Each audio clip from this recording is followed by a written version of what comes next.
All test audio.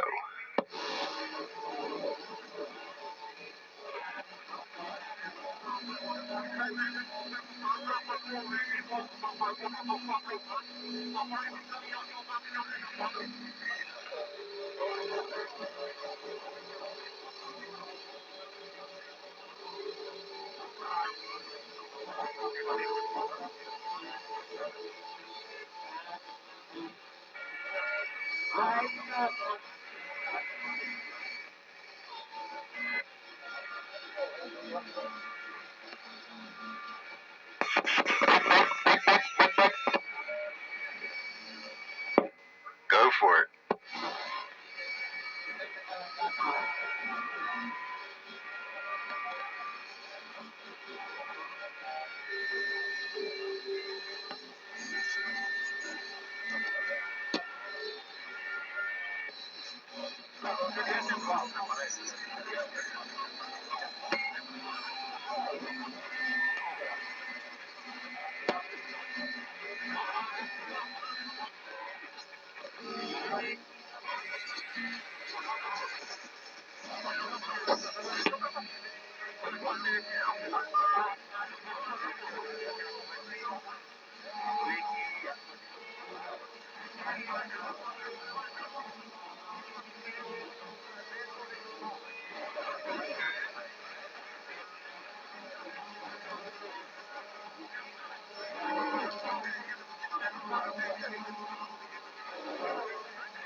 Audio.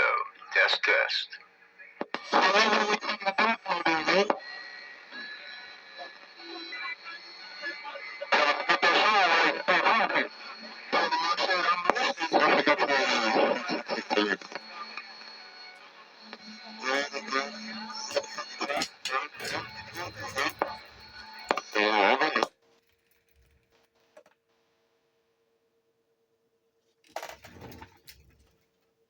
Hello, Classic Radio Roundup, 27115, countywide radio signing on. I've been here listening for a while. Good evening. Hiya, Wayne. Yeah, what's going on? You're the only one I'm hearing on the Classic Radio Roundup. What's going on? It seems not a very lively night tonight. A little bit of skip coming through. Yeah, I hear a whole lot of skip. But I don't hear a whole lot of locals. I don't know what that's all about. But you're on, so that makes a Classic Radio Roundup. It only takes 2 operators. And then the rain made my SWRs go down to 1.2 to 1 on this channel tonight. So, cool. Well, in a way that's cool, but in a way that's not cool. Like, that's great for when it was bad and made it good. But when it's good and makes it bad, that's not good. Yeah, I follow that. I charged up your VNA too. All right, so you had a cord that fit. I was wanting to know that. I was hoping to run into you because if you don't, I could bring you over a cord. But since you got it covered, then it's all good. Yeah, I found a USB hole and plugged it in, and the light lit up. And after about a couple hours, the light went out. So I figured it was charged. Yeah, that's a cool little unit, is it not? Oh yeah, it really is. But I got it all charged up and ready if you need it. So I still haven't had a chance to get a group here and pull the antenna down and fix it so it's where it should be. Well, if I need it, for anything, I know where to come and find it. Until you're done with it or whatever. So no real rush. I am currently working on a secret weapon project. I'm not gonna go any deeper than that for now. But at some point, I'll let that cat out of the bag. I mean, I'm working on this cool little secret weapon. At some point, I will need that because I'm making a homebrew antenna, and I'll just leave it at that because I don't want to go too deep into it because that'll bring up speculation and questions, and I don't want to answer right now until it's done. Because it may be soon, it may not be that soon, so I don't want to build up hopes before I'm ready to. No problem. You know where it is. Come by anytime, and when you need it, it's yours. But I like to have it when we finally get a crew here, and I can get up and make the proper adjustments. Yeah, for now, it's better off in your hands. So whenever your crew shows up, you're ready to go instead of the other way around. I mean, if I need it, I know where to come get it, and I'll bring it back if you still need it. But right now, it's fine the way it is. So anyway, I'm working this old Tram Titan with the big S meter, and it clearly shows signals and all. And you are way up there, 20 dB over 9, so it's working for you. I don't think you were ever that high before. Maybe 5 or 10, but not 20. Yeah, Roger that on 5 or 10, not 20, but nobody said that about 15, no doubt about it. There you go. Yeah, it's back up again. It must be like drying out because it's about 1.8 to 1. But I'm getting full power out of it, well, at least according to the radio. Yeah, it's not hurting your signal none, and I guess you don't hear the penny waster, old number 64 out there, but I hear them. I hear the penny waste old 64, and it's all about the numbers. It's all about the numbers, 64. I can't count, so I don't know what you're talking about. You can't hear what I'm talking about. Well, then there's something wrong with your radio receiver. I said I can't count. I don't know how to count, so I don't know what you're talking about with numbers, We'll take off your socks and shoes because you're going to need all 20 toes for the numbers I'm going to give you. Shame on it. Shame on it. Good evening, son. Pete, what's going on, father-in-law? What's going on there, son-in-law? Sounding good as always out there running around wherever you're running around. But you're always sounding good down on my radio receiver. Working this antique old Tram Titan down here I am tonight. Hey, likewise, my friend, likewise, yes. I just left the Home Depot over here in Solderton. Coming through town here. That's what I'm doing right about now. Oh, well, Souderton, you're practically a local compared to where you usually are. That's my old alma mater up there, Souderton. That ain't, what is that, 15 miles away or something like that? 15, no more than 20 from where I'm at. I hear him pretty good tonight, too. Right here is 2nd Street, where the fire company, the fire station is. That's where I'd be, downtown Solder. Let me put this on a low side. Hold on a second, man. There we go. That way I ain't overdriving that junk. Well, either way, overdrive, underdrive, I hear what you were saying. down around 2nd Street in the firehouse. Well, there's a housing development now where I went to high school. There's the new high school. I didn't go there. I went to the old one that's now a housing development. But I know right where you're at, downtown Souderton. An old renegade can hear you now, too. He hears you up there around Souderton. So I'm going to turn it over to old renegade and see if he got a grip on his lip. Yeah, I hear him. I hear him. Well, I'll just make it quick and say hello out there. And back to you. I do got the earshot sign over here. I can plug into it and see what we got going on from there, Breaker. Try it now, Wayne. All right, how about it out there in Souderton? Renegade trying to blast my voice your way. Back to you. Oh, no. 64, you can't hear Renegade? No, sir. Well, he hears you, so I know he's at least happy about that. He's got his new 5/8 wave Mako ground plane going on over there at 20 feet. Well, like I said, you give me a few minutes here, I'll park over here in my other spot here, and I'll hook up to this 899 that's about 20 feet in the air. Yeah, get up there somewhere around the county line road on one of them good plateaus up there.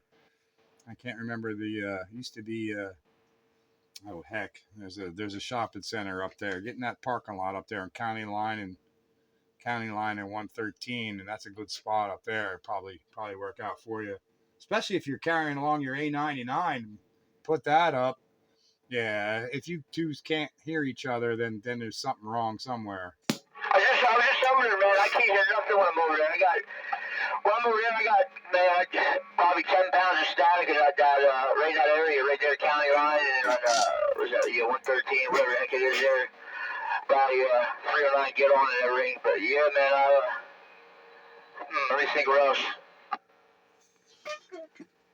Well, if the static is bad there, I don't know what to tell you, but man, I wish I knew the name of the street, but my brother-in-law lives right there behind that shopping center, whatever that road is. You go down to where, was that Biggie's there? No, that wasn't Biggie's. But if you go up 113 towards County Line, I guess that's north, 309. If you turn right on County Line and make the first left behind that shopping center, there's a duplex there. That's my brother-in-law's place. Just pull into his driveway and use that.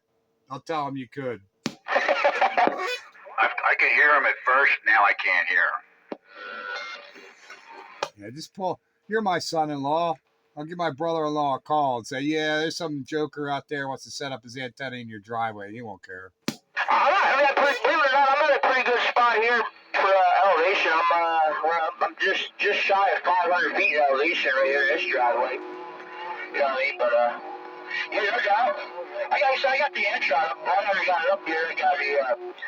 I got the old base for the picnic table umbrella. You know what I mean? The big cast iron base. I got that set up with 20 feet of pipe and the 899 on top of it. Well, I don't have no trouble hearing you. You got plenty of audio for sure. There's lots of audio coming out of that rig. You give me like 5 to 6 S units. I think you're moving around a little bit, but 5 to 6 S units, getting overall any kind of leftover skipland noises out there. So 64, you're doing your thing out of that mobile from Souderton, countywide radio on this antique flea market junk. Yeah, I'm not moving around. I'm stationary right now, but I'm at a too low day key. I don't know. Yeah, I do. No doubt. Turn it up, pump it up. Hello, radio. I can copy you over here in Valley. What's up, Joker? Hello, Joker. Good evening, everyone. Hey, 314, where'd you go? Good evening there, Joker. Good evening, Wayne. Yeah, zip time's on here a second ago, too.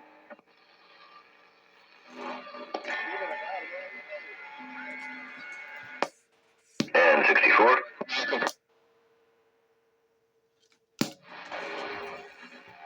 Oh, Joker, good evening, Tom. How you been? I've been doing. How you been? Long time no talk. More work. What do you think? Hey, 314, where'd you go? You turned the dial or something? Hey, hang on 1 second. Is that the Menace out there in Idaho I hear? How about that Idaho Menace? Are you on the channel? How about it there, Menace out there in Idaho? How about that Tater State? How about that Tater State Menace? I hear you talking.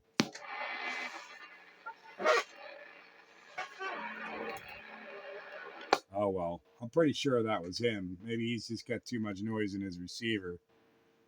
But, yeah. Anyway, Classic Radio Roundup. That definitely sounded like the Menace. Yeah, I was pretty sure that was him, man. He was banging in here like 7, 8 yes units. He was cutting the lips off old 64.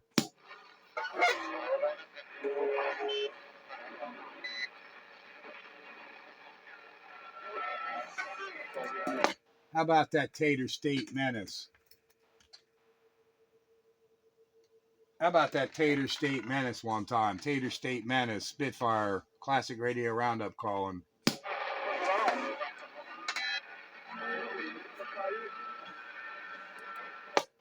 Oh, man. I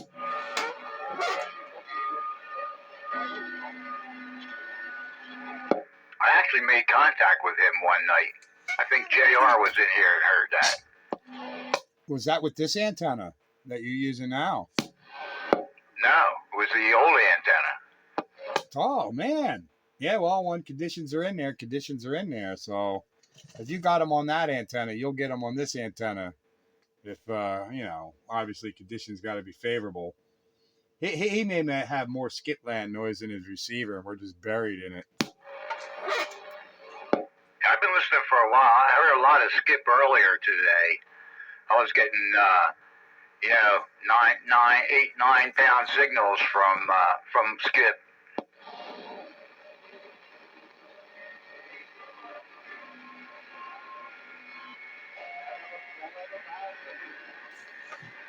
Sometimes it works, and sometimes it don't. We're going to get blasted by sunspots again real soon. Yeah, when we're getting blasted, it's bad, but the after effects are very good.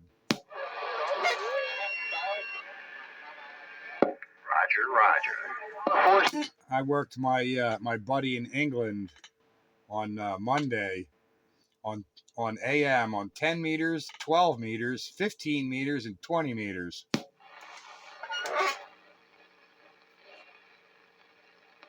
I made a bunch of really good contacts in Europe and Germany. I think it was last week, or maybe it was earlier. Maybe it was Monday. Thanks, appreciate it. Yes, the difference between a 29 and 2950. Yeah. Monday I talked to my buddy in England for like 2 hours.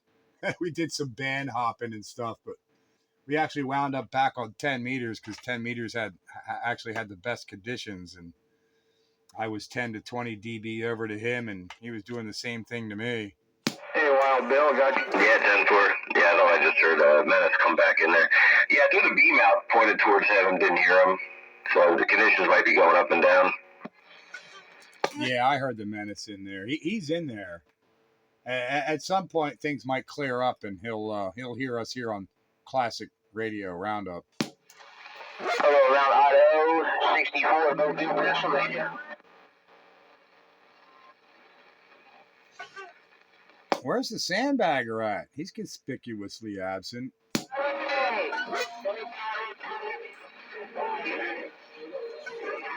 He must have some wifus interruptus going on, because he don't miss Classic Radio Roundup unless that's the case.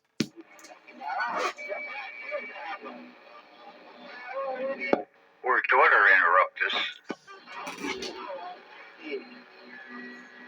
Yeah, she doesn't usually rate as high these days since she's done graduated.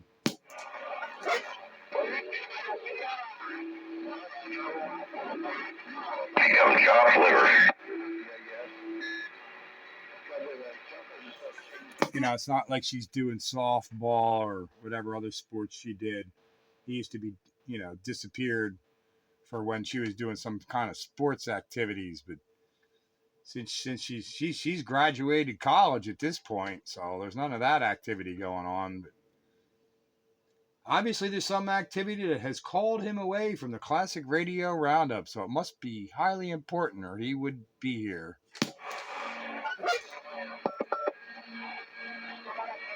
Maybe he wants to show fashionably late.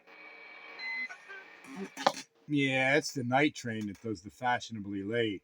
Dave is pretty much either here or he's not here.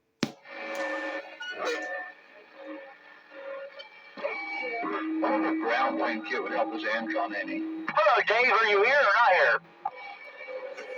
here? Kind of seems like he's not. No contact? No get back. I'm trying to remember if I saw him send pictures from the lake today or not. No, that it might not have been today. It's like I'm getting old. I don't remember those things. Yeah, he was up the lake over the weekend, but he's been back. I talked to him. If I didn't talk to him, I at least heard him on here on sideband on either Monday or Tuesday morning. I did check in. Whether I talked to him or not, I don't remember, but I did hear him. He was talking with Olaf. So I know he was in here Monday or Tuesday. He was back from the lake. So I'm running on the box right here. That thing's small. I think I sent you a picture of it when I got it last year. I mean, it's just amazing that it can run this 400 amp linear without flickering a single bit. That definitely sounds like the Tater State Menace, does it not, there, Joker? That does sound like a Tater State. Wow, that's a tongue twister. The Tater State Menace. Man, I can't even speak. I haven't gotten my voice back yet either, but. Scorpion DX400. Man, what'd you do to your audio? You're blowing me out of the chair. Oh, is that any better? No, that just made it hum now. It's still loud as what I can't say without offending the Mrs. Train. I don't have that battery. Loud as heck. How's that any better? Dude, it's not good actually. Now it's like as well as being loud. Oh, sounds like you got a battery going dead, don't you know? Hey now. 550 miles is 10. Is that any better? Wow, that's bad. It was going bzz, bzz, bzz, bzz. It was going better. Am I still doing the burp? Now you're getting better. Now is that any better? Yes, that's loud without blowing me out of the chair. Alright, I haven't used this microphone on this radio in a while. It is stinking loud though. It's loud, it's clear. So, you can leave it be. I just have to ride my volume knob.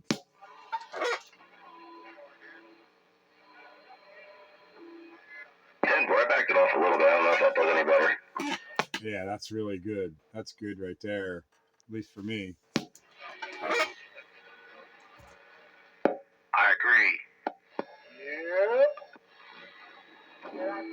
Is that the Menace agreeing too? No, that was Renegade. Right after you said something, I thought I heard the Menace go, yep. Yeah, I think that was another DXer. I don't know if that was the Menace or not, but at some point it'd be nice to hook up with the Tater State Menace. Where you at, Tater State Menace?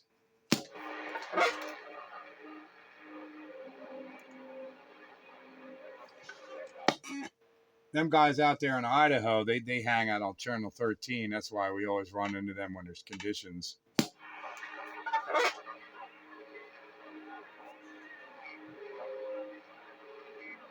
I was going to say, some nights it's been like there's a direct pipeline with them, kind of like locals.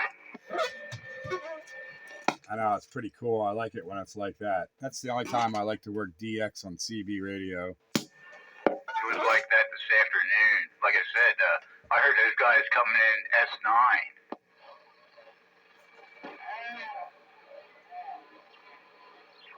From what area were they coming in that good? From, I guess, Idaho. And foil.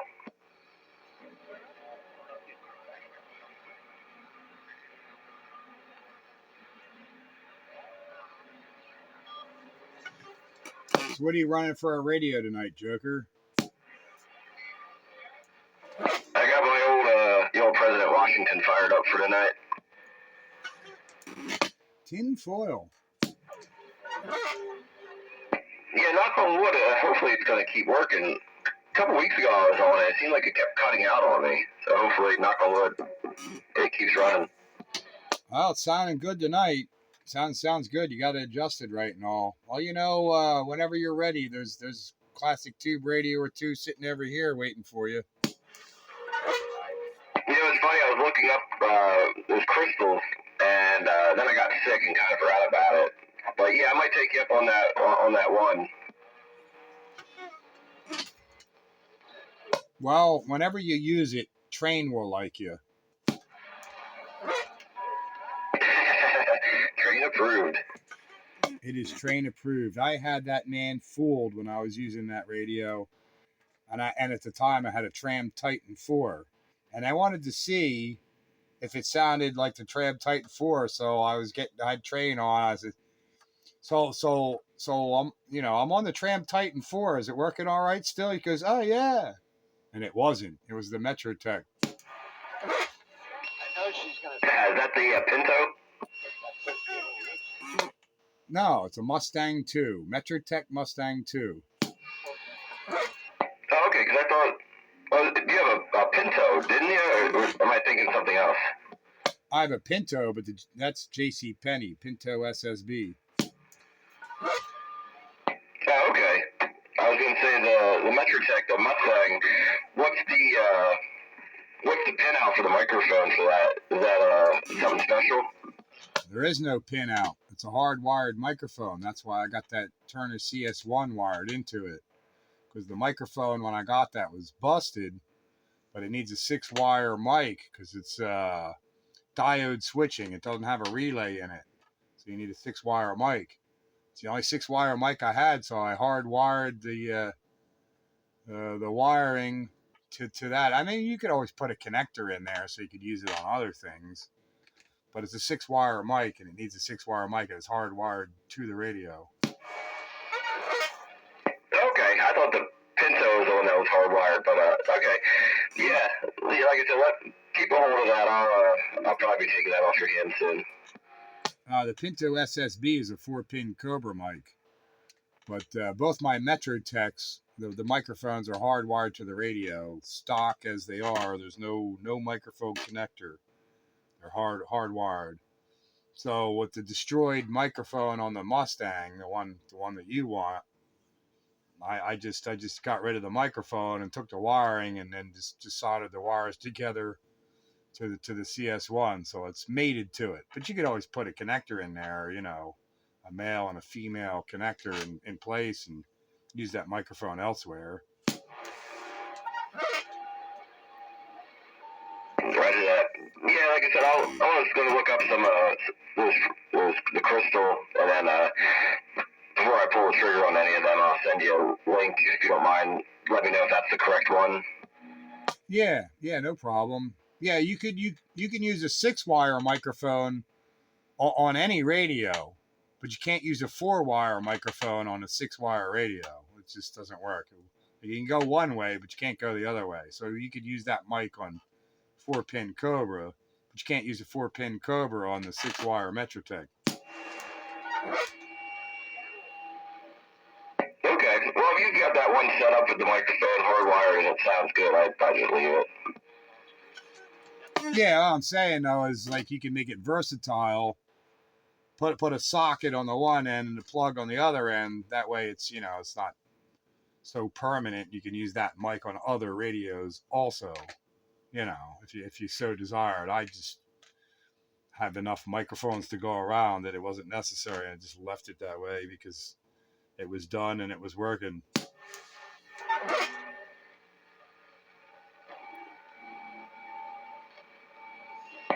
Well, that makes sense. But yeah, like I said, so I'm just looking for a channel 13 crystal, correct? Yeah, you're looking for a channel 13 transmit crystal. It's a double overtone, which is the most common. So chances are any channel 13 transmit crystal you're looking for is going to be the one that you want. And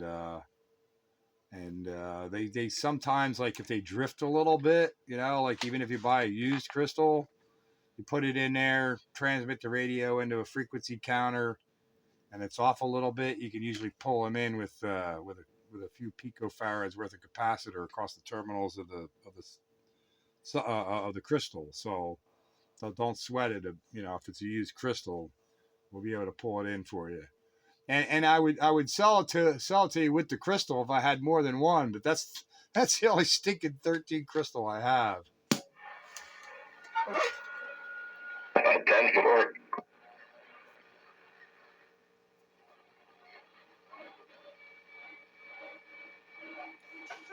I used to have two, and one of them over the years had died, and I was really annoyed, and I did everything I could to try and bring it back to life, and I just couldn't do it, and never got around to buying another one.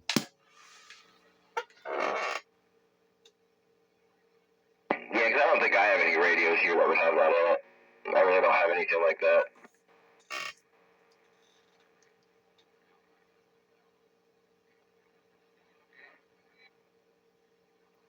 Break.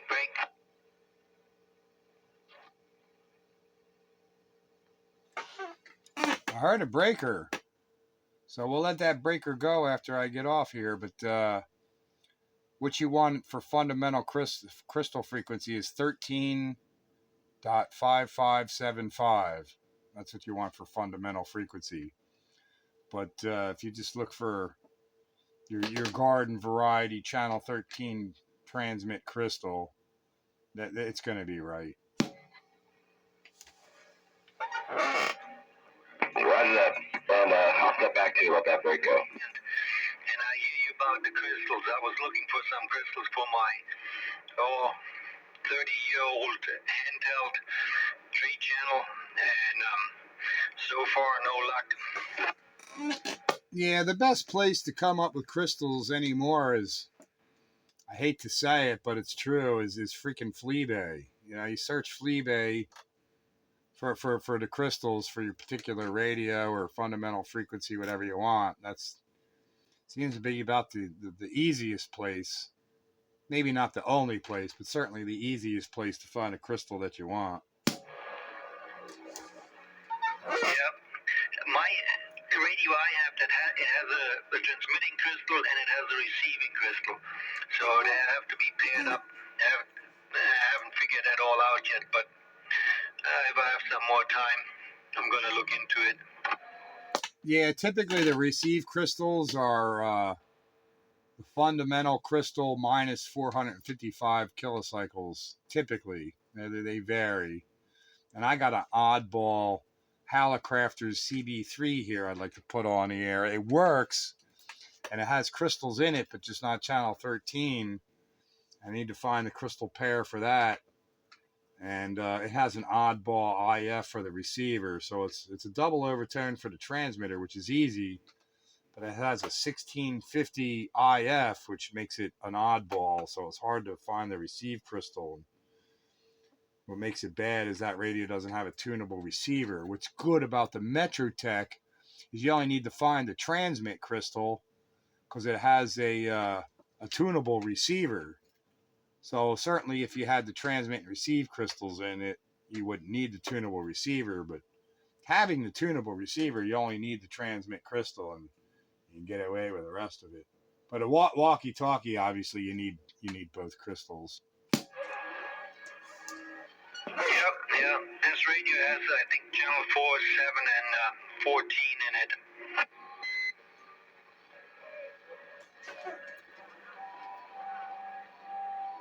And I was thinking to pull the 14 out and put it in the drawer, and also put the 13 in. Yeah, 13's the only channel I pretty much use, so that's the only crystal I need, and I'd like to get that Hallicrafters up and running, but I haven't really put forth the effort. Sooner or later I will, to put forth the effort and find the right pair of crystals to do something with that radio. The other option is to get a hold of a DDS VFO and play in that sandbox, and I just might even do that. Yeah,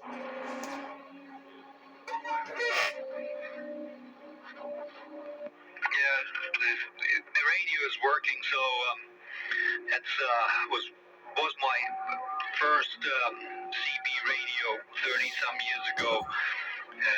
Company built it was Universe, and it was built for a catalog distributor similar like Sears. The name of the company was Quella or Spring.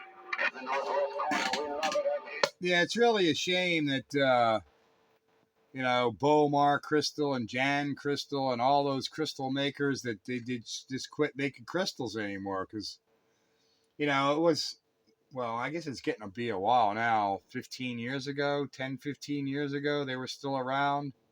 So prior to that, you could just phone them people up, tell them what your radio was, what channel you wanted, or what frequency crystal you wanted, and you know they'd make the sucker and send it off to you.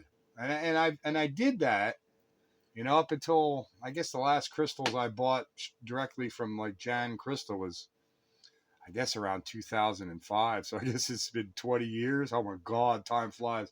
I guess it has been 20 years ago now. DOC, but I'm making dinner for my family. Yeah, it is a while. It is a while. And, you know, the next radios, I think, the next one was still had crystals, and it had 14 channels, so it had a whole bank of crystals in there. The big boys. Yeah, there's not many crystal synthesized 40 channel radios out there. That's kind of a rare one. Most of the 40 channel radios, by that time, they went PLL, but the crystal manufacturers were still around, and I want to say at least 2010 was the last one went out, so that's still 14 years ago. Oh God, it doesn't seem like that long. Yeah, no, it was not a 40, it was a 14 channel. Oh, I misunderstood what you said. Roger on the 14. Yeah, well, that makes sense. Yeah, that makes sense. But yeah, most of the 23 channel radios were crystal synthesized. By the time they went to 40 channel, they all have PLL. I really don't know of any crystal controlled 40 channel radios, if there are any. Yeah,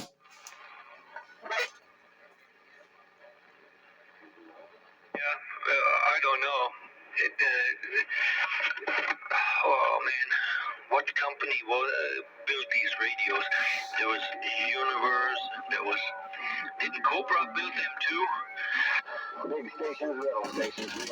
Well, they're all the major manufacturers, and some of the minor manufacturers made walkie talkies. I mean, like it was like CB radio in the heyday.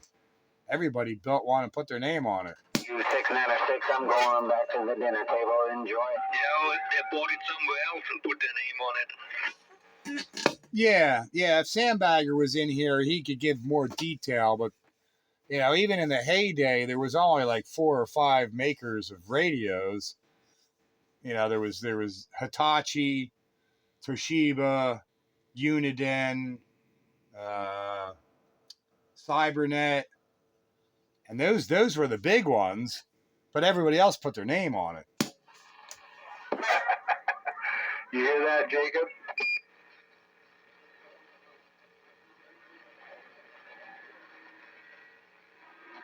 Yeah, I'm not fair. I'm pushing more than he is, and his antenna's not as high as mine.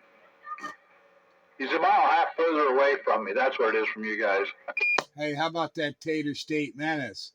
Hey, Tater State Menace, I'm trying to get in between your locals. Tater State Menace, I'm trying to get in between your locals. Old Spitfire 441 out here on Pennsylvania on the Classic Radio Roundup. Break. I like Tech of the Gone. or Rookie of the Year for the ham license. I hear him out there. I guess he just doesn't hear us tonight. No, he's smoking out here too, man. He's like hitting S7 right now. Getting no tater love tonight. Not getting no love from the Tater State. No love from the Tater State tonight. On how to get radio stations up. going. He must be talking to his locals, and you know they're all quick keying like we do. Even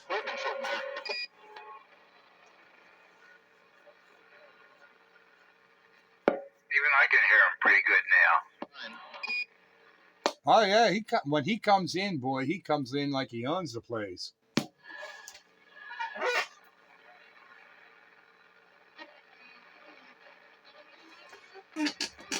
No love from the Tater State tonight. I'm not getting no love from the Tater State. Spitfire on the Classic Radio Roundup.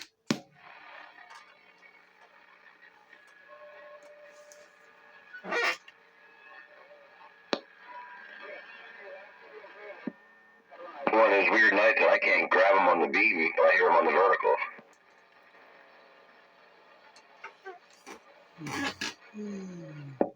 I want to know what kind of love you're looking for there, Petey. Hello, old ja. I'm looking for love from the Tater State. Bring her. If you're looking for love from the Tater State, well, I'll be doggone. I don't know if I hear him in there. I just got in here, so I'll keep my ears peeled. Yeah, I'll keep my ears peeled. Oh, he's in there. The Menace, the Tater State Menace. He's in there. He's riding up and down, pretty strong signal strength in the clear, but he's talking to people I can't hear. Maybe he's got his ears plugged or quick key and whatever's going on. Usually we could get his attention when we hear him, but can't seem to get his attention tonight. It ain't for lack of trying. It ain't for lack of power. So I don't know. It must be just the way things are, and it goes that way. Sometimes. Got the menace out here in the Tater State. Well, you know what they say. You might be looking for love in the wrong places. I heard him in there that time. I appreciate it. I tried. Yeah, what was it?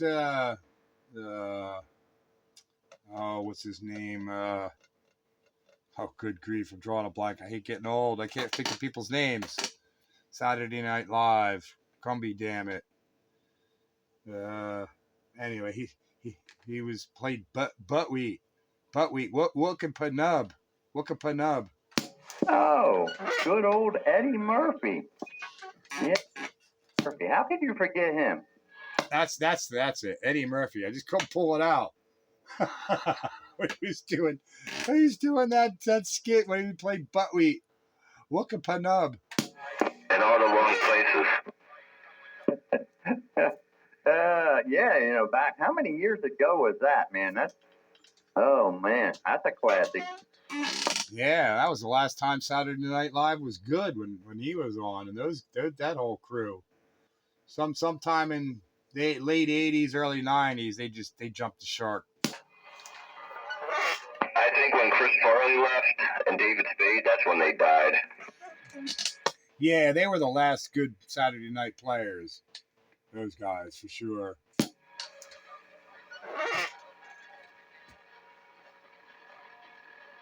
Now it's just garbage. Absolute garbage. Some of my fondest memories of a kid was staying up late with my dad and my brother and eating snacks and watching Saturday Night Live. That segued into Saturday Night Dead.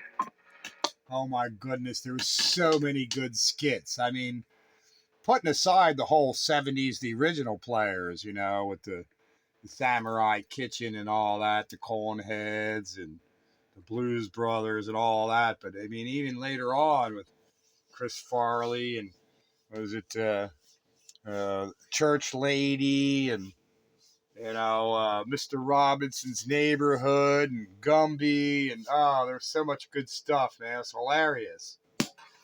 Cheeseburger. Don't forget Fireman Bill. Oh yeah, when he was on. Oh, Fire Marshal Bill. That was pretty good too. They all got their start there.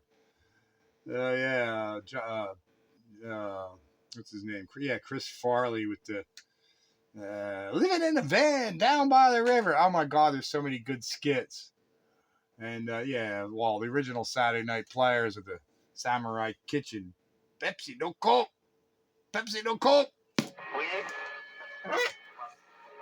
We need more cowbell.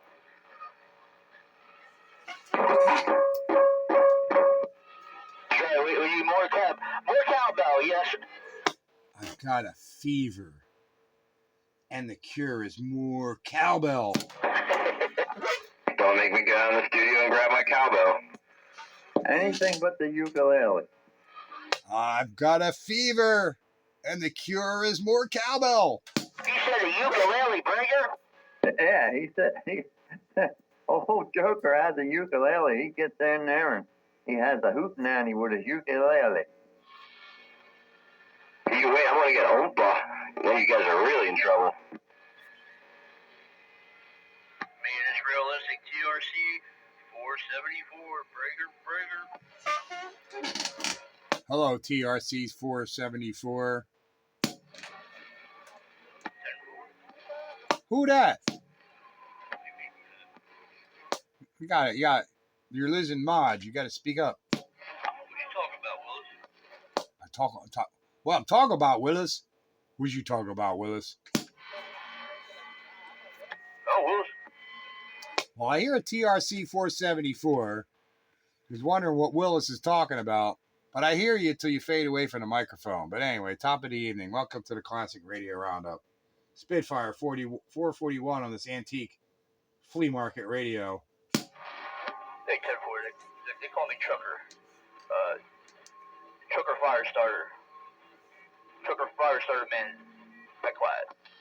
Oh, wait a minute. You trying to pull the wool over my eyes there, panty snatcher? Yeah, that's what I'm saying. What you talking about, Willis? Yeah, you did something different. Hooked up this realistic TRC 474. What are you driving around with like spare radios in your truck? Yeah, actually, I do got a couple laying back there in the back seat. Oh man, I and I'm not even surprised by it. I got a couple Rangers, 29ers, this radio here, Sonic, a couple amplifiers, a whole bunch of different stuff. Hey, as long as you don't have no chickens in your trailer. Did you hear about the fire?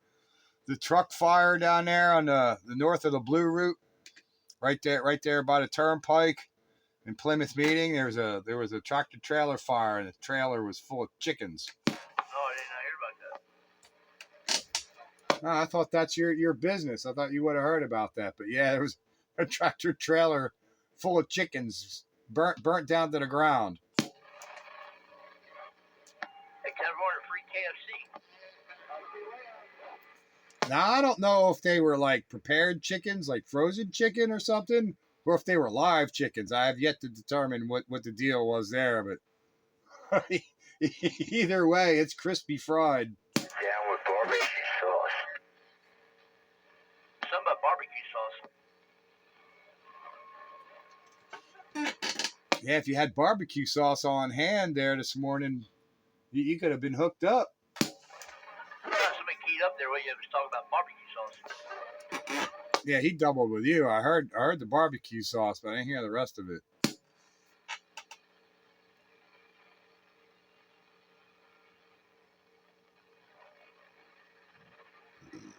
That we shall not know.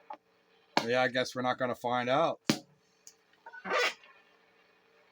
I don't know, Panty Snatcher. You need some audio, man.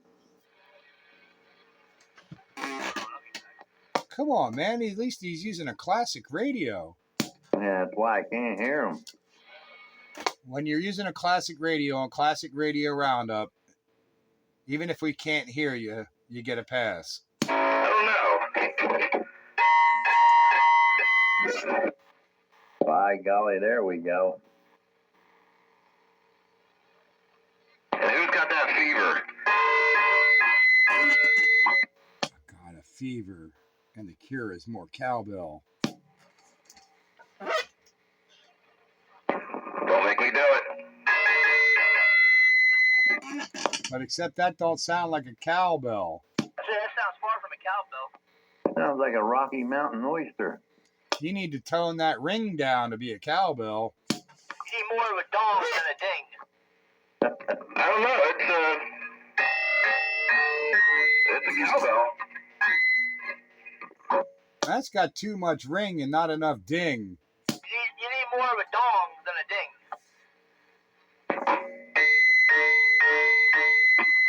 No good. Man, if cows had bells like that on when I was a teenager, we would have been caught when we were out cow tipping. I am hitting it with a screwdriver. I don't have a drumstick. Turn the screwdriver around. Hold your fingers on the cowbell when you're tapping it. Try and dampen it down. It might get closer. There you go. What about this? That's closer. How to tune your bell. You gotta use the handle part of the screwdriver. Man. Oh, crap. Yeah, you need to put your fingers on that thing. Now you got too much ring and not enough dong. What about the ding dong? Ding dong and the ring dong?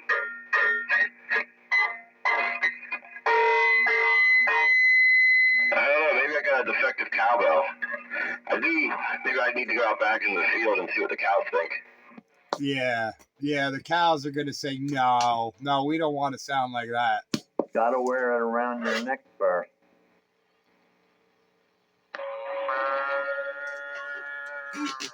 If the cows had been wearing bells like that when I was a teenager, I'd have been caught for sure. Thank God they weren't. I gotta watch it in Valley here. If I keep hitting this too hard, I'm gonna. It's like a mating call. It's 50, yeah. Oh, puppy.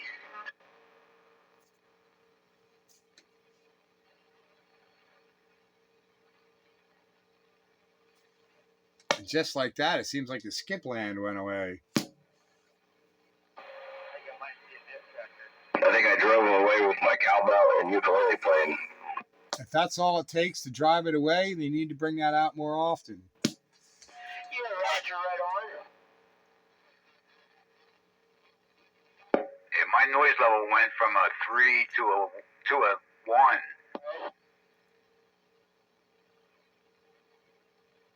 Good evening there, Wayne. Didn't know you were in there. Oh yeah, I'm in here. Hi, JR. Old Renegade opened up the Classic Radio Roundup tonight. What happened to your big brother there? To who? Pete's big brother, Dave. Where's he at? Oh, Dave's my big brother? I was going to say, my big brother he's nuts. I don't talk to him. But if you mean sandbagger, yeah, I don't know. He's conspicuously absent. Very interesting. Conspiracy, I said, what? That can only mean wifus interruptus. Mimi. Yep. It's the only thing that's more important than Classic Radio Roundup.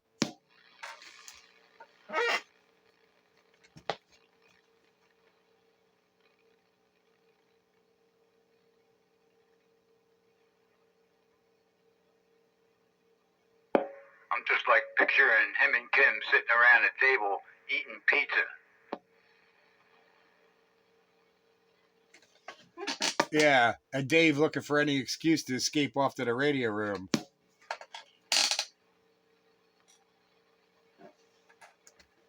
Well, good golly, Miss Molly. Seriously, man, it's like somebody hit the light switch and the skip is just gone. Man, it usually doesn't just turn off like that. Wow. Yeah, it does. I was just reading about we're supposed to get hit with a whole bunch of sunspot stuff, so maybe it's taking effect. Usually when the solar flares and the coronal mass ejections get hurled towards Earth, it pretty much affects the side of the Earth facing the sun. And currently we are not facing the sun. Oh, yeah? Well, that explains it all. That never explains it all. It's Mother Nature we're dealing with. There's no complete and final explanation for any of it. It's that damn magnification. Now, when the conditions are in there, things can get crazy. The birds and the bees and the flowers and the trees and the sun up above.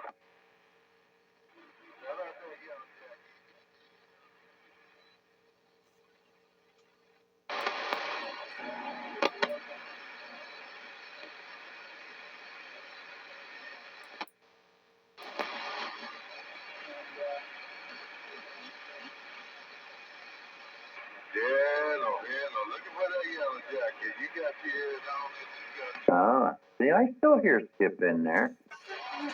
Yeah, I hear it now. It's all kind of low. It's not noisy like it was, but I also had to turn on the 20 dB preamp.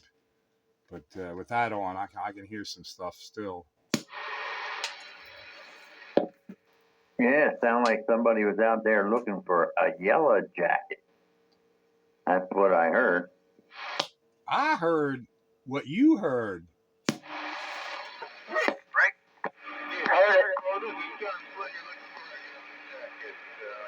Yeah. Good evening there, whoever you are looking for a yellow jacket. Old JR up here around Reading, Pennsylvania saying hello.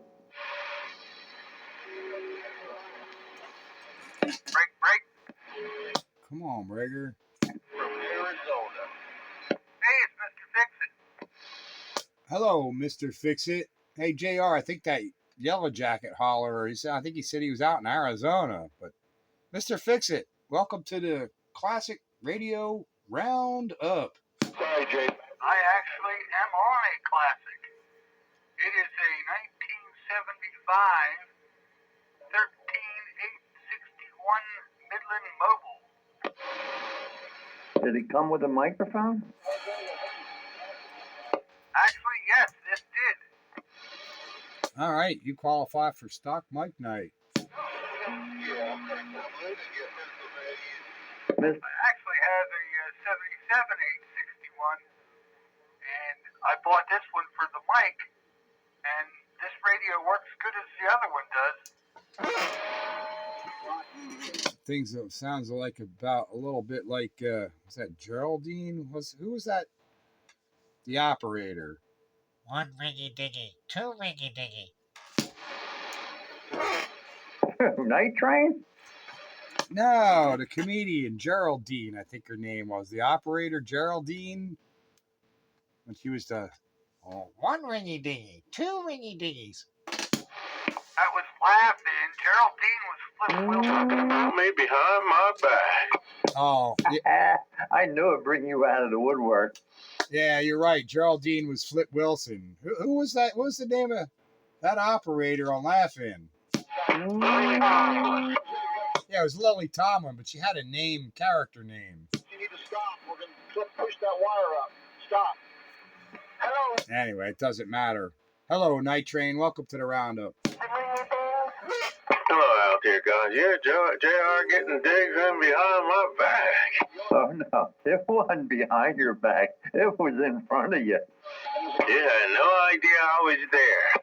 Oh, yes, I did. What makes you think I was there? Because you're always there. You don't come in till about an hour after you're in there because they got to leave your classic to warm up. I do have to leave them to warm up. You're right. Yeah, there, breaker. There's a breaker way out in the distance. Pete, you want to pick that up? I mean, 559 up there around Seattle. Hey, 559 Seattle. You got a copy on 441 Pennsylvania? 441 Pennsylvania. Definitely got you in my radio. Hello, 559 Seattle. You've reached the Classic Radio Roundup. Video gates posted on YouTube, so look it up. Classic Radio Roundup. You'll be able to see how you made it into my radio receiver here in Pennsylvania. Spitfire 441 working this old Tram Titan.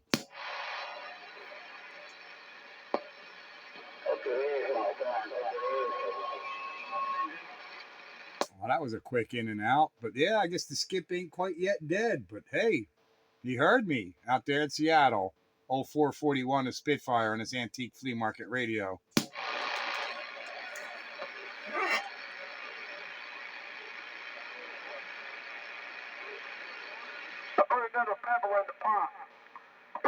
So what you running tonight there, Train?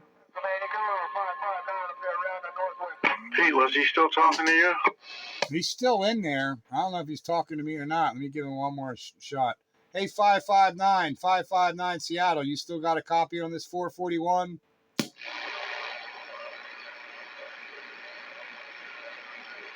No, I guess not. Yeah, he's talking about a battery, changing a battery and whatever. He did come back to me, and that's all that matters. And hopefully he heard the classic radio roundup, so he knows where to go check himself out. 10-4.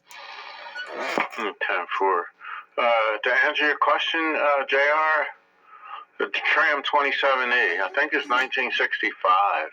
Yeah, and you just stepped on the switch, didn't you? I did, yeah. It wasn't on when I first came in. 10-4. Yeah, I know, because I'm running the Titan with the big giant S-meter. Nothing escapes my attention. Well, this radio gave birth to the Titan. That's all right.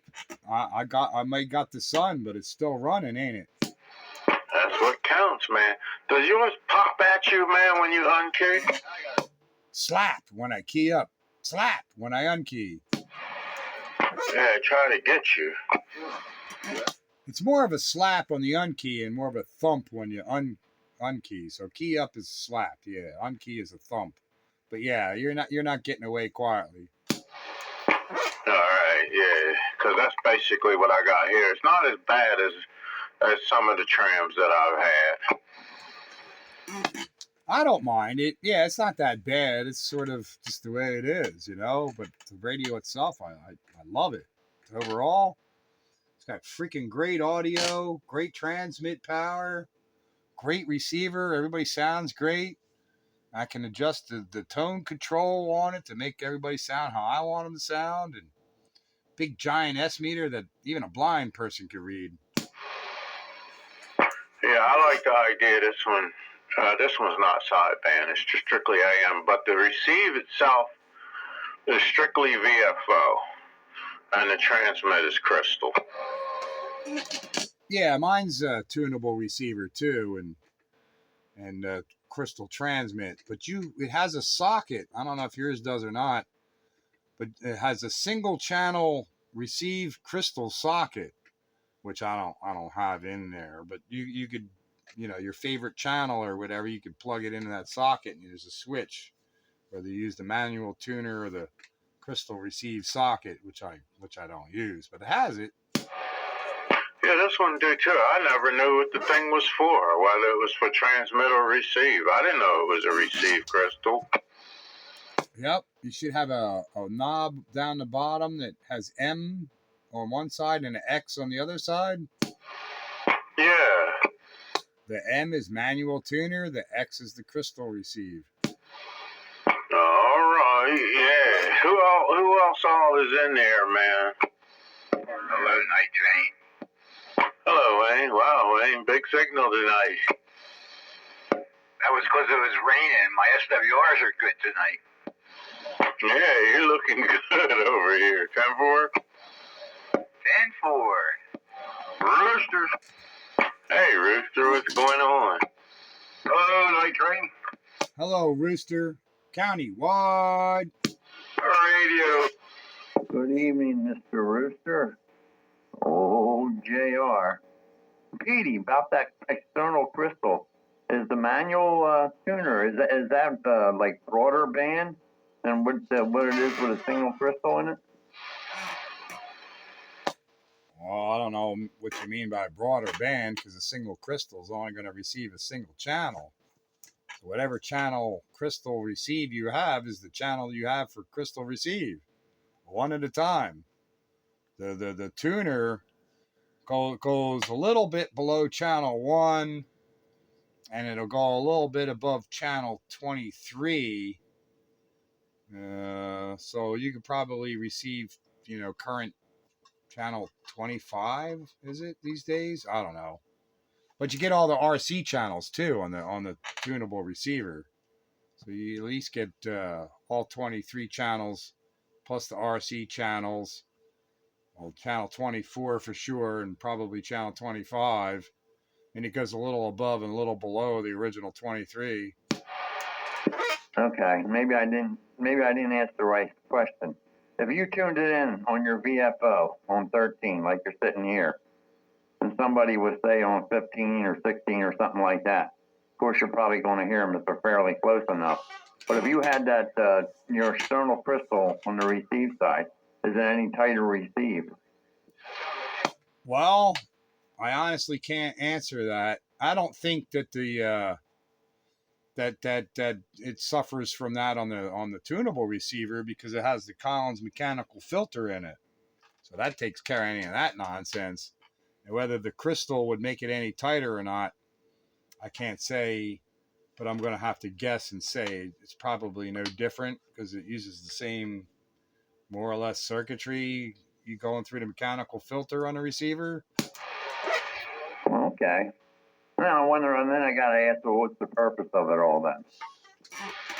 Probably back in the day, if you had your favorite channel to be on, you know, you had your crystal receiver crystal and you plugged it in there, say channel 13, and you'd like to dial around the band and then, you know, quick check your receive channel. Nope, nobody's on, and keep dialing around up and down and find anybody else going on. Quick flip the switch back to 13. Nope, nobody's on. Flip the switch back to tuning around to wherever I want. That's my guess. What other actual benefit? I don't know, but that's the only thing I can think of. I think it would be good if you had some channel that was slightly off the hook, and you had a crystal for it. But then again, you would have to have a transmit crystal for that same, you know. But in other words, go out of band a little bit. Maybe like up to 25 back in them days would have been, you know, taboo. Yeah, but that's not going to work out because you only got 23 channel transmit. You know, you got your transmit channel selector, 1 through 23, and you got your receive tuner that covers all 23 channels plus the RC channels you can listen in on. So by having a crystal receive channel on any of the 23 or out of band, I don't see how that's going to help you unless that's just what you wanted to listen to, I guess. I don't know.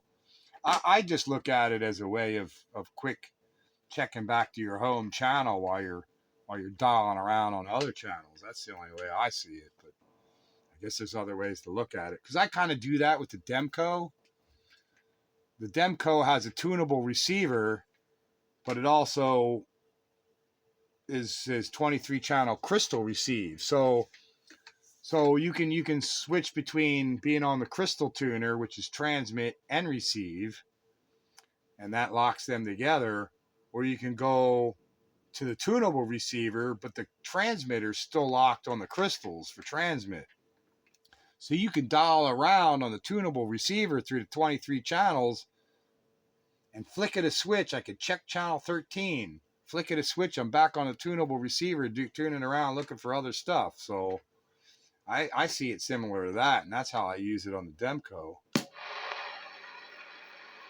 Hey, Roger. Well, I hope that answered your question, JR. I don't know what that thing was for, but I was taught in high school, and this is high school, that the VFO receiver is always better than a crystal control receiver.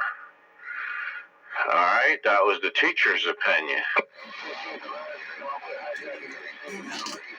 Well, I just wondered. That didn't make sense to me why they did it. I figured it had to be some kind of benefit, but what Pete's, that's really not a benefit. It's just a speculation, I guess. But I don't know. It's just an odd thing. My mind don't think that way, I guess. that's the way I'd use it. My home channel, I'm going to have the crystal in the receive slot, and then use the tunable receiver for dial around, looking around for anybody else talking, and then oh, if I find somebody talking on another channel, I'll bring my transmit channel up to that channel and talk to them. But with a flick of a switch, I can quick check channel 13 and see if any of my buddies are on the home channel. That's just the way I look at it anyway. What the heck else was I going to say? I don't know. I guess that's about it. Well, there's a possibility that VFO may go a little higher than what the numbers are written on the receive. Oh no, we're still talking receive. If it was transmit, then I was going to say, well, maybe it was for some commercial use if you had dispatch or something and you didn't want to be on the regular 23. But it's just receive. If it's only receive, I can't see the point in it unless you just wanted your favorite channel. Yeah, that's the way I see it. It's not transmit, it's receive only. So it's like you just said, the only way I see it being a benefit is for your home channel. Use the tunable receiver for looking elsewhere, but you got the crystal locked on your home channel, and you can quick check while you're dialing around surfing the band. And that's how I use the Demco's tunable receiver. And then on your comment on that, and I've A/B'd, and I did the alignment on the Demco myself, so I know it's pretty good. And you're right, that tunable receiver, for whatever reason, always has about a half an S unit, maybe more advantage than if I use the crystal tune on the receiver. Now it's always crystal on the transmitter, and I can choose whether to use crystals on the receiver or the tunable on the receiver. And the receiver, signal-wise, always seems to beat out the crystals. And I don't know why that is, but I can verify what you said is the true in my experience. Yeah, me too. I just only wish that, take a radio like this one here, that someone could modify it to transmit and receive on the VFO. Forget about the crystal board. Like the other tram, D201A, you can transmit on the VFO and you can transmit and receive. If they could modify this one to do that, that would be wonderful. I bet you there's a mechanic out there that could do it. Yeah, I'd have to ask Sandbagger to answer that one. But as far as I know, the D201A is the only one that I know that can do that. That's a known modification. I never heard of doing that on any of these other tunable receivers. But one nice thing I remember about having a radio with a tunable receiver back in the day, even if I didn't have a modified radio, like those guys that thought they were sneaking away on their modified radios and talking on them A channels. Like I had the Metrotech back then, and that thing could tune, all 23 channels. So it was getting channel 22A or 24, whatever you want to call it, and all the RC channels you could receive. So those guys with their modified radios, and they think they're hiding from you. Yeah, I couldn't talk there, but I could copy your mail. So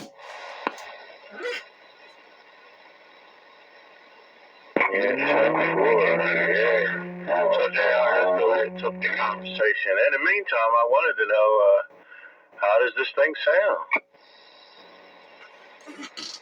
Train approved.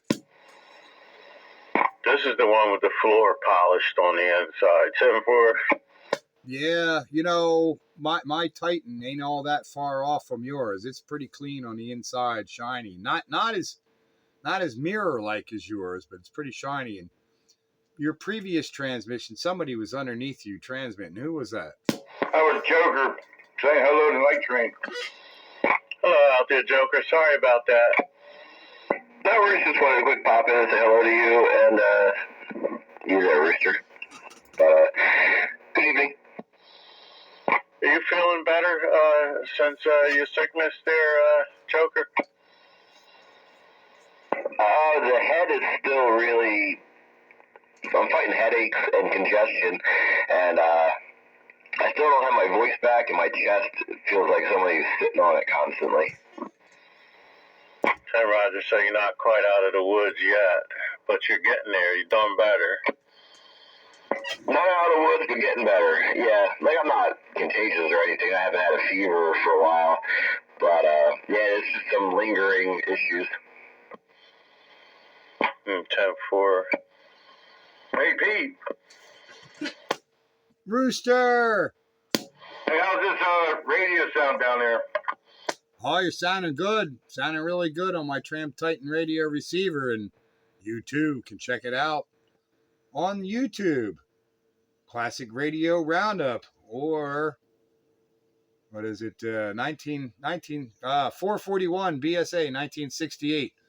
And I wanted to thank all those on YouTube who have subscribed to my channel for Classic Radio Roundup. I am now up to 231 subscribers, so thank you very much for the subscriptions. Yay! Yeah, man, so where's Bagger tonight? You too can speculate where the sandbagger is. We might ought to call this one in. 10-4? We've been speculating since before you got in here tonight. And what has maybe I ought to do a football pool block, you know? Make one up like a football pool, and we'll put in there. Let's see, up at the lake. Wifus interruptus, daughterus interruptus, illness, house fire, flood, tornado, natural disaster. You know, we can put all these blocks in there and sell them for $5 a square. How about somebody's birthday? We could throw that in there. There's another possibility that I hadn't thought of. Could be wife's birthday, daughter's birthday, one of those. There's all kinds of possibilities. Printed copies unavailable. Responsible replies are invited. $5 a square. Break channel. Go, Breaker. Yeah, Red Baron just popping in to wish everyone a pleasant evening on a Classic Radio Roundup.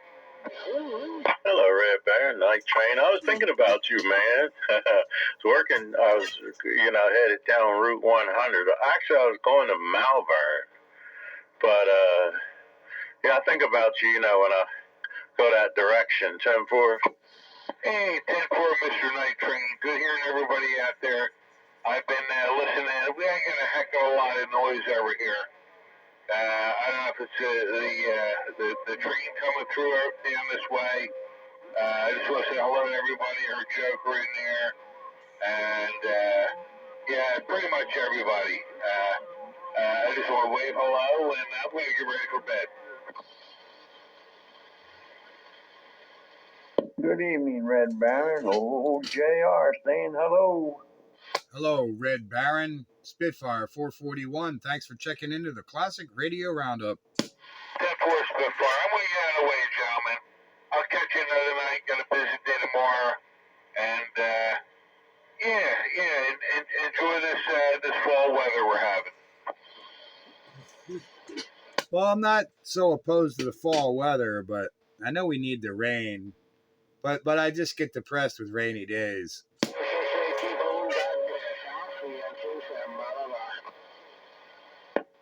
makes the homeless smell better. Yeah, but it don't make you no louder. I can barely hear you, Fix It. Yeah, Fixer. That microphone of yours, you pretty much got to eat it.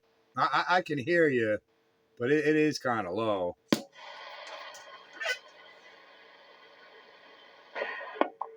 well, with these speaker mics, you kind of got to take what you can get.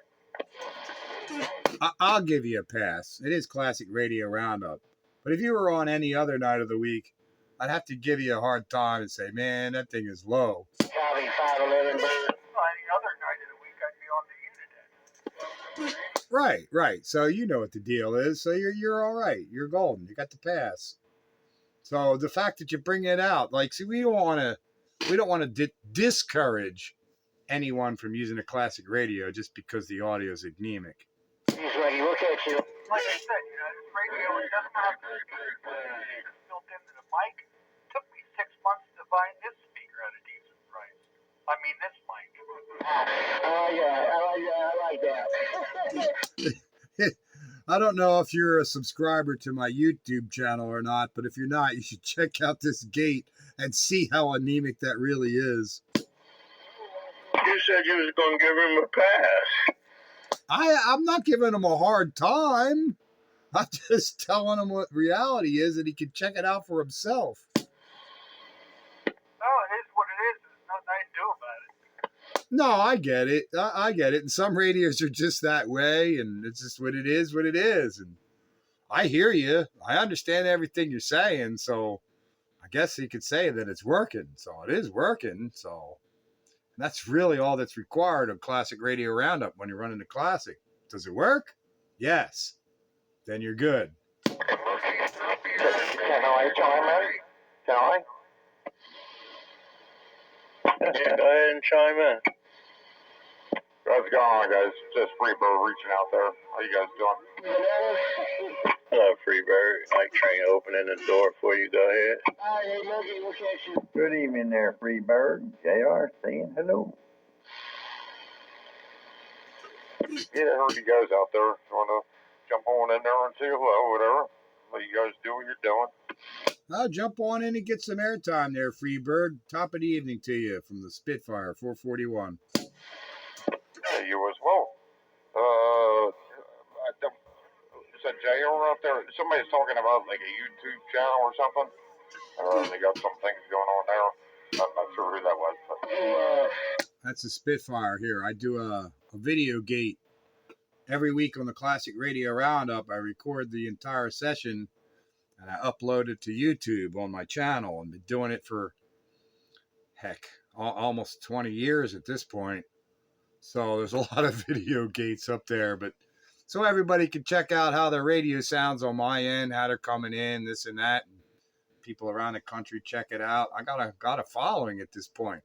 231 subscribers to the YouTube channel 1968 BSA.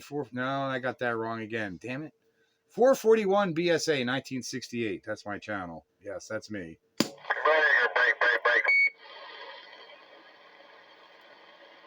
break. Got another breaker. Come on. Yeah, man, I was surprised you guys could hear me. I didn't think you could hear me out there. I hear you, 123. You just can't get away. You always come through. All right. I was beginning to worry. I heard Freebird out there, and who's out there, way out there? Is that Mr. Fix-It? Probably Mr. Fix-It, that if you're hearing but not hearing, he's the one with the low audio classic tonight. Yeah, I can hear him. I can hear him down here. I mean, he's giving me like a 5-pounder, and I can hear him in there. I mean, he's not great, but it sounds like he's on a walkie or something. There you go, Mr. Fix-It. So you're being heard down in King of Prussia, so it must be working good enough for an emergency at a minimum. Yeah, what's going on? Not too much. It's Freebird. Yeah, I got you, Freebird, man. Well, that signal's much, man. That signal's almost 9 pounds, like 8.5 pounds. Oh, damn. All the way over there where you're at? That's pretty good. Sweet. Yeah, you're smoking, man. You're smoking. Howdy, everybody. I heard JR and Spitfire and Night Train, and I don't know who else is out there, but I'm on the side. Wayne, you hearing 123 tonight? It's nobody but me. Oh, JR. Yeah, I hear 1, 2, 3 just fine tonight. Hello, Paul. Hey, Wayne, you sounding grand. I mean, your audio's not the top, but your signal's way up there. Well, we got to put the crew together and take this antenna down and adjust it properly. Roger? Yeah, 10-4. I'm doing some research on that antenna, and I'm glad I'm out here. Spitfire's out here, and Night Train. I want to get some opinions on those adjustments on that thing. But I don't want to hog up the channel, so I'm gonna let anybody else get in there while we still got time. Yeah, we'll get it together. No problem. Eventually, and I'll shut up too. Gamma match, gamma match, gamma match. You got the VNA and you'll see the results. And if you fool around with the gamma match enough and it ain't working, and then just adjust the length. But I'm telling you, it's the gamma match. All right, I'm glad you said that. I'm glad you said that. I mean, I don't know. Does anybody else want to get anything else in there before we get into this? Well, yeah, it's just a gamma match. That's all it was. I just didn't want to, I used to own one of those. And I noticed that little circle is a gamma match. You get it down to 1-to-1 and then lock it. Hey, Spitfire, sorry to jump in there, but yeah, I was trying to look that up. Do you have a copy on me? Yeah.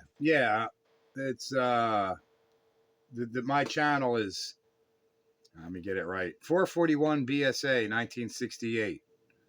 Well, all one word or whatever, 441 BSA 1968. Or if you get on YouTube and just search Classic Radio Roundup, Roundup being 2 words, you should come up with some of my video gates at a minimum that way. Yeah, roger that. Thank you.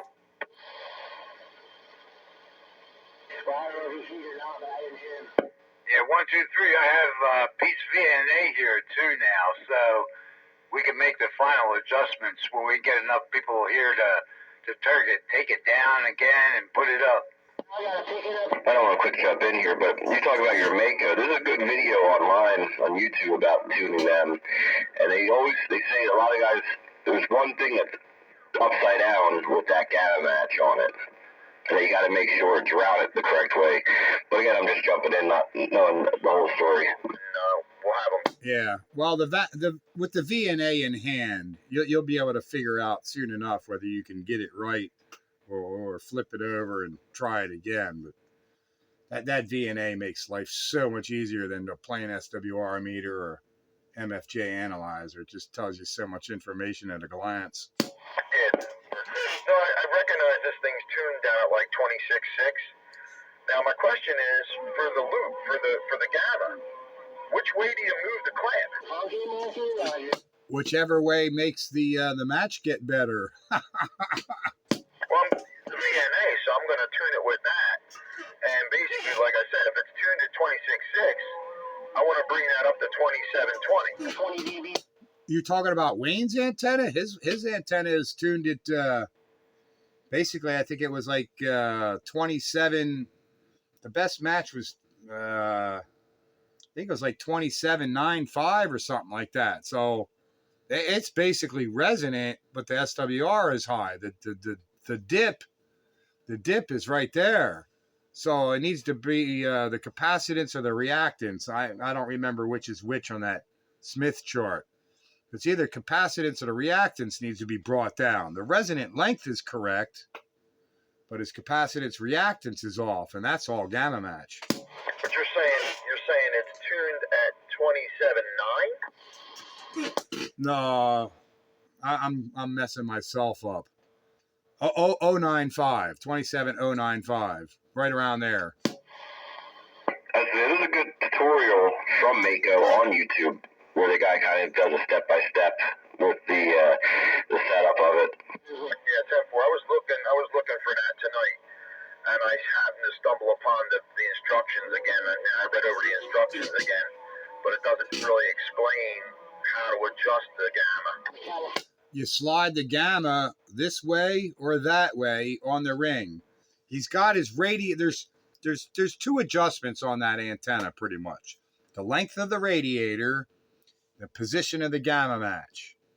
The length of the radiator determines the resonant frequency. His resonant frequency is so close to channel 13, I wouldn't change it. It's basically channel 8, channel 9 is where his resonator is showing the best valley in the VNA SWR curve. There's a Smith chart on that VNA. And if you know what a Smith chart looks like, on one side of the center line is reactance. The other side of the center line is capacitance. He's on one side of that center line, and I don't remember which is which. So he's either too capacitive or he's too reactive in the tuning to bring the SWR down to 1-to-1. You can see all that on the VNA. If you move the gamma match one way and it gets wrong, you move it the other way and it's going to be right. That's really all there is to it. Is moving his gamma one way or the other way to bring the SWR curve down to 1-to-1. That's what I'm thinking too. Move it one way and it doesn't work, we could move it the other way. Yeah, 10-4, but that requires taking it up and taking it down twice. I was hoping that we could figure out with, measurements, so we only have to take it down once. No, you don't. You can put it on a 10-foot pole. Just stand, somebody, kneel on the ground, hold the 10-foot pole up in the air after you make the adjustment. If it was the right one, then you raise it up. If it was the wrong one, well, then you readjust the gamma match and try again. You don't have to put it all the way up. 10 feet off the ground on a pole is sufficient to get what you want to see. And if it's like 1.2-to-1 or something like that, 1.25-to-1, when you're doing that, it will get better when you put it in the air. No, I understand what you're saying, and I've read the instructions several times. And yeah, they suggest that you really only have to have it like 6 feet off the ground to adjust it. So it's not a matter of having it. We had it 10 feet off the ground. We had it on a 10-foot pole, but the radials are so close to the roof line there, and then there's all kinds of not obstructions, but there's all kinds of interference there. Well, that is all true, but is mitigated by the fact that the VNA puts out so low a power. It's not like you're using full transmitter power, which would make more of an effect on surrounding objects. The fact that you're using the VNA and the power is in the microwatts, that's going to have a whole lot less effect. So don't so much worry about it. Yeah, that's true too. Yeah, that's true. Okay, so I was just trying to figure out without messing with it and having to put it back up, take it down, put it back up. Trying not to handle it too much more. I mean, we already had it up and down like 6 times. Didn't even think about the gamma. I thought the gamma was really just for tuning in like the what was I thinking it was? Like the range. No, well, that's wrong. That's wrong. Has nothing to do with bandwidth or range. There's 2 adjustments. Once again, the length of the radiator determines the center frequency. That determines the place where you'll get the lowest SWR, center frequency of the antenna range. That would be, in essence, I guess, your bandwidth. But the length of the radiator is center frequency. The gamma match is the capacitance reactive component of the SWR.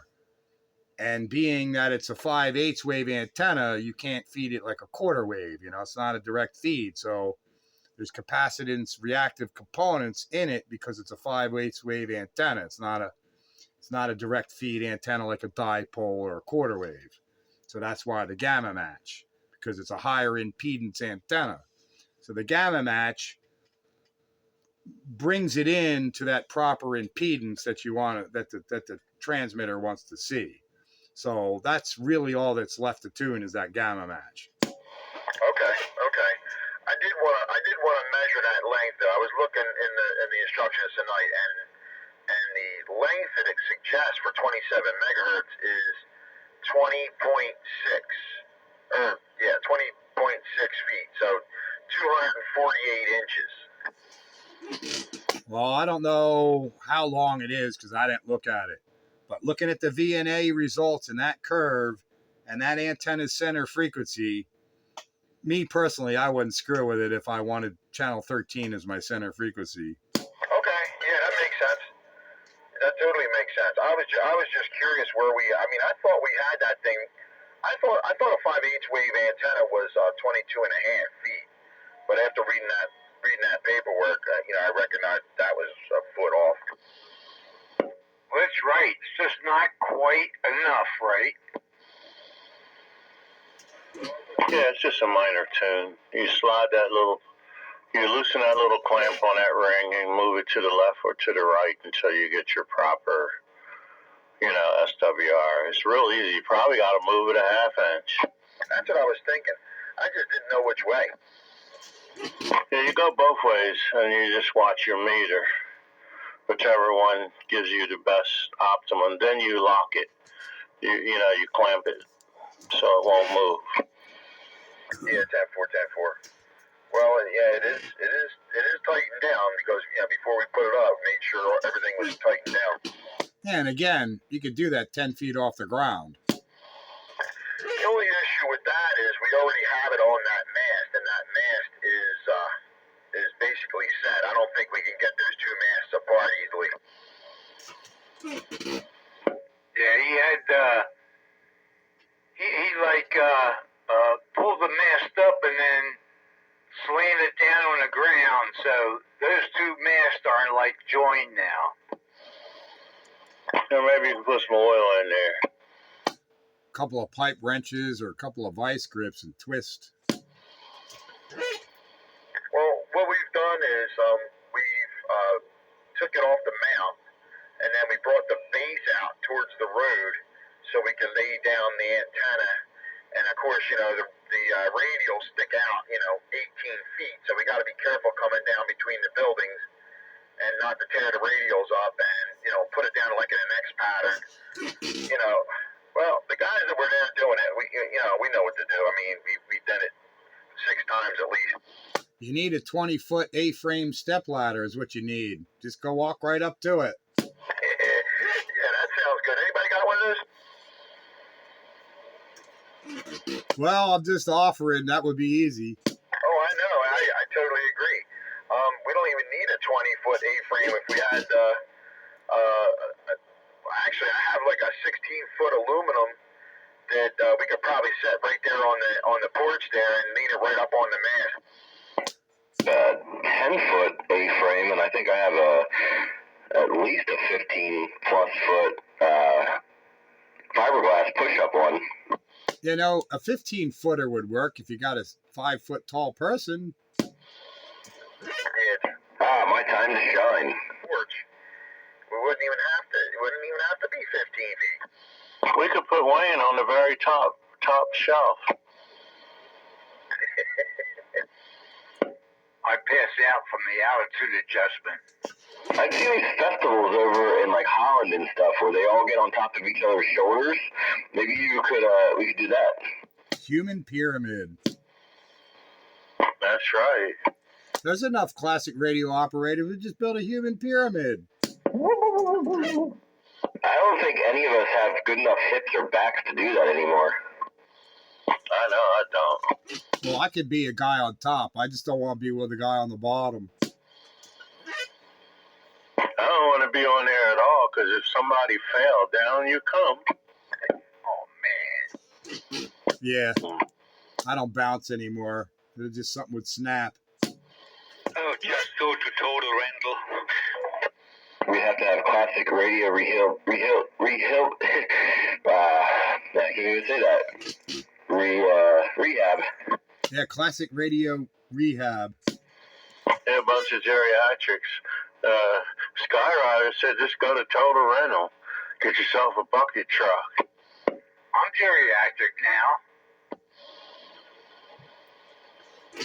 Yeah, Wayne identifies with that remark, and most of us are right behind him. It's easier to just talk on the CB radio than it is to go out. Yeah, unless your antenna's not tuned right.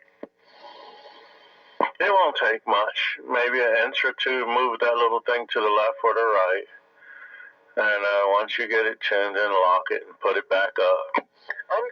That's what I'm thinking too. It's only 4 bolts to take it down, but you need like 3 guys to handle it. It's not very heavy, but it's like inconvenient. Awkward. Very awkward. Yeah, it's massive. A 20-foot mast with a 20-foot antenna, and the radios are sticking out 18 feet. I've stood mine up a couple times well, actually quite often by myself. It's rough, man. I used to raise mine up and down, but I cheated. I used a pulley system, block and tackle pulley system on a tree, and had it on my 40-foot push-up pole.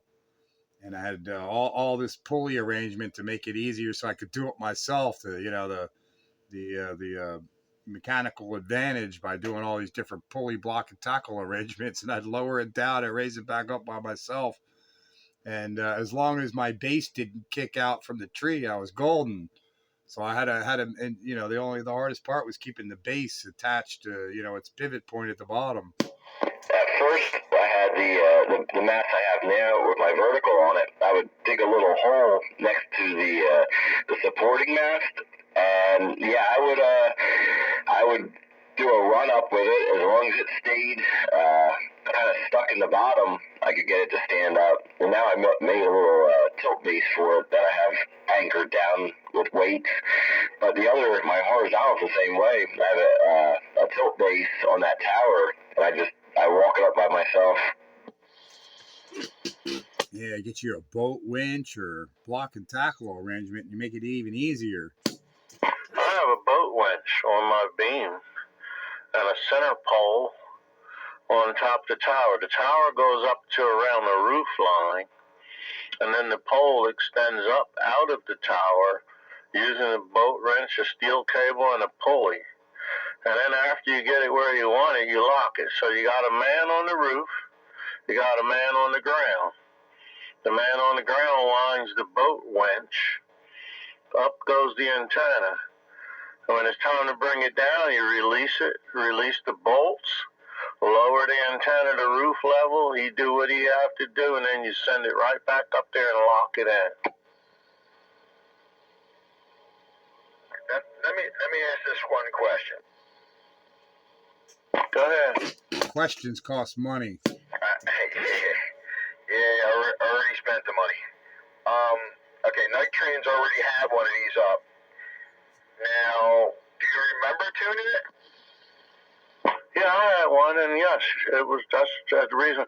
The reason I didn't tell you was because I didn't want to argue with you about the right way to tune that on the air. But I knew from the very beginning that it was the little ring and the clamp. Yes, I had one, and yes, I've tuned them before all by myself. I've had a couple of them. One was a Mako, and I had one Alpha 5/8 Alpha. It's the same damn antenna. They've been making that same gamma match ring antenna by bunch of different manufacturers for at least the last 40 years. So I know I've had at least 3 of those of that style. I know of only 2. The Mako. It is the Mako Alpha V5/8, right? Well, Alpha, there's the Alpha 5/8 and a Mako 5/8. I believe they're different companies now. Maybe they assimilated and call it a Mako Alpha V5/8. I'm trying to remember who the other one was that I had. Might have been a Comet or Cushcraft or something like that. I don't know. That one's going back a few years. But I've had 3 of the same. They're all designed the same with minor variations. Workman. It is a Mako 5/8. You can buy one from Workman. There's a Mako 5/8, and I think there's a Mako 5000 or something. One of them handles more watts than the other one, but they're all the same. Yeah, they're all designed the same. A 5/8 is a 5/8 is a 5/8. 5/8. This is a Mako. Is the feed the coax connector is a Teflon and silver, or Teflon and nickel. They're all the same for the last 40 years with minor variations, but they're all the same. That the antenna design is inherently the same. It's a 5/8 wave antenna with a gamma match to bring the capacitive reactance in from the high impedance of a 5/8 wave type antenna. Correct. Right, and it uses a gamma match. See, my Sigma, my antenna Specialist, the Sigma 4 or 5/8. It uses a ring, but it's not adjustable. Yeah, that ring is different. That's a different design. Yeah, 10-4, 10-4. Yeah, now my 827 does not have a ring, but the very top element slides up and down, and when you get your match, you just lock it in. But you know, I'm gonna tell y'all something. A 5/8 wave antenna is a 5/8 wave antenna any way you look at it. In other words, a ground plane is a ground plane. The people try to throw a little extra on it, but the only difference would be how many watts it handle. But as far as like receive, it's just a 5/8 ground plane. They'll pretty much behave the same. One just can handle more watts than the other. This one handles full legal limit for the amateur band. 10-4, and then that's not for like 24/7. That's just letting you know it can handle it, but that don't mean that don't mean get on there and melt it. Now, I'm not going to put legal limit into it for sure. Yeah, well, even still, the design of those antennas, I think you can get away with probably a couple thousand watts and not worry about it. Well, I only have a 1,000-watt amplifier, so I'm kind of limited in that respect. That are right. Yeah, anything you're going to put into it, it's going to handle. But yeah, Night Train is right. And even when you start talking different amateur bands, there's 5/8 waves, antennas, verticals for 2 meters, 220, 440, 10 meters, all kinds of different frequencies you can make a 5/8 wave ground plane for. The sizes vary because of the frequency, but inherently, they're all the same. The gamma match or the matching network may vary from maker to maker, design to design, but they're all the same. A 5/8 is a 5/8. No matter what frequency or band or maker you're talking about, they're all the same with slight variations. Yeah, I learned that from the cameraman. Just that's where I got that from. You know, a ground plane is a ground plane. If all of the measurements are correct, it's going to perform the same as any other one. I guess, what I was told was if it's put up in the correct dimensions, and I thought there was measurements for everything. I thought the ring, where the clamp goes, where the wire goes for the feed point on the gamma, I thought that was a certain measurement from the end to where the clamp goes. Yeah, they tell you exactly where to put everything, and then there's just a little minor adjustment either to the left or to the right on the ring once you follow all the other instructions. Right, 10-4. I get that. But what I'm saying is I looked it up in the instructions, and I couldn't find that measurement from where it clamps, where the ring clamps, at the base, and then where the clamp goes, where the wire's connected. I couldn't find a measurement for that. I have the instructions with the proper measurements. I was looking at the instructions online tonight. Wayne has it on paper. He has it there. I know. I was looking at the exact. I downloaded it from Mako. I have the exact same paperwork, but I have it on a PDF. Well, there's an actual physical distance you can't take away from or add to that where the SO239 is. That rod comes off the center conductor to SO239, goes out to the clamp on the ring. I mean, there's really no change you can make to that distance. The only change is where that clamp goes around on that ring. Whatever other distance that other part, it just doesn't matter. It doesn't matter because that's just a conductor from your SO239 to the ring. The thing that matters is where that conductor winds up on the ring, and that's what gives you the proper capacitance reactance, whatever it needs. Right. No, I get that. What I was looking at though in the instructions, it looks like it's 90 degrees out from I don't know what you would call it, but there's a bracket. There's a bracket that holds that connector at the bottom, and it looks like it's 90 degrees out from that. So, I mean, if there's any measurement, I mean, well, I guess we'll figure it out. I think you guys are trying to nuke the question. Well, I think you're trying to nuke the question. Really, the thing that all that needs to be done at this point is to be able to access that gamma match, hook the VNA up to it, move the gamma match either this way up the ring or that way down the ring. Lock it in place when it looks the best. That's all that needs to be done. The rest of it, y'all guys are trying to blow up the question. Yeah, I want to keep it simple. I thought that's what we did when we put it up. Did the measurement. I mean, you know, that's what I've been told, man. I've never done one of these before. This first time. I've done a ton of antennas. Not this style, though. You know, the first time I've done this style. You got the VNA. I'm telling you. The VNA in your hand, and you move that gamma match up and down that ring, you're going to go, well, damn, look at that. That was easy. It's very easy. Pete, I want to know what a VNA is. I got one of those analyzers, you know, the one, the box with the little meter and everything. What is it? Who made that thing? Ameritron? Who made that thing? You're talking about the MFJ antenna analyzer. You're 20 years behind, 10 to 20 years behind times now, Night Train. The thing to get now is the Nano VNA. Nano VNA. Go ahead and Google it, Amazon search it. You'll see it. You don't just get the capacitance, reactance with the frequency like the MFJ analyzer shows you, but you get a picture. Remember the picture we had on the spectrum analyzer and tune in your radio?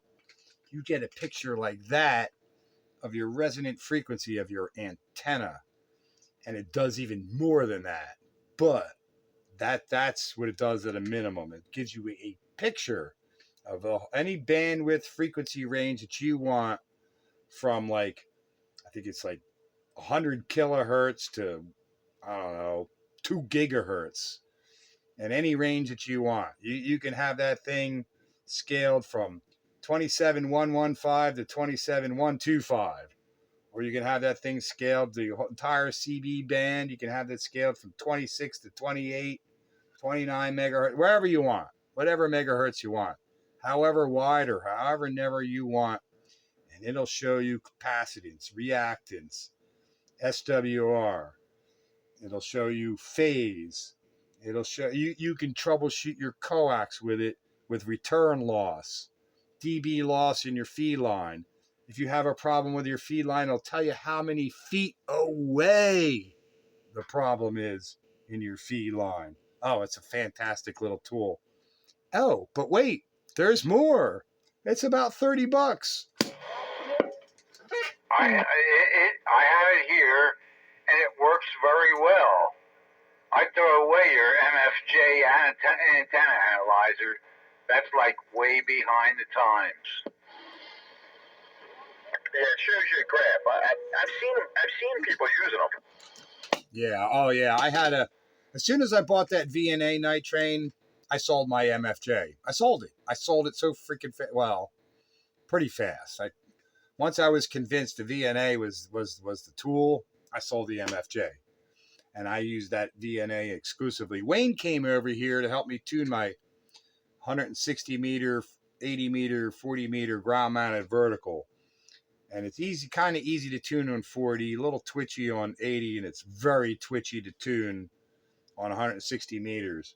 And I went outside with the VNA. Wayne was in here at the end of the feed line with the VNA on one of my CBs, and I was out there with a walkie-talkie, and I was making adjustments. He's telling me what he saw, and I was able to make the adjustments and save myself a whole lot of work.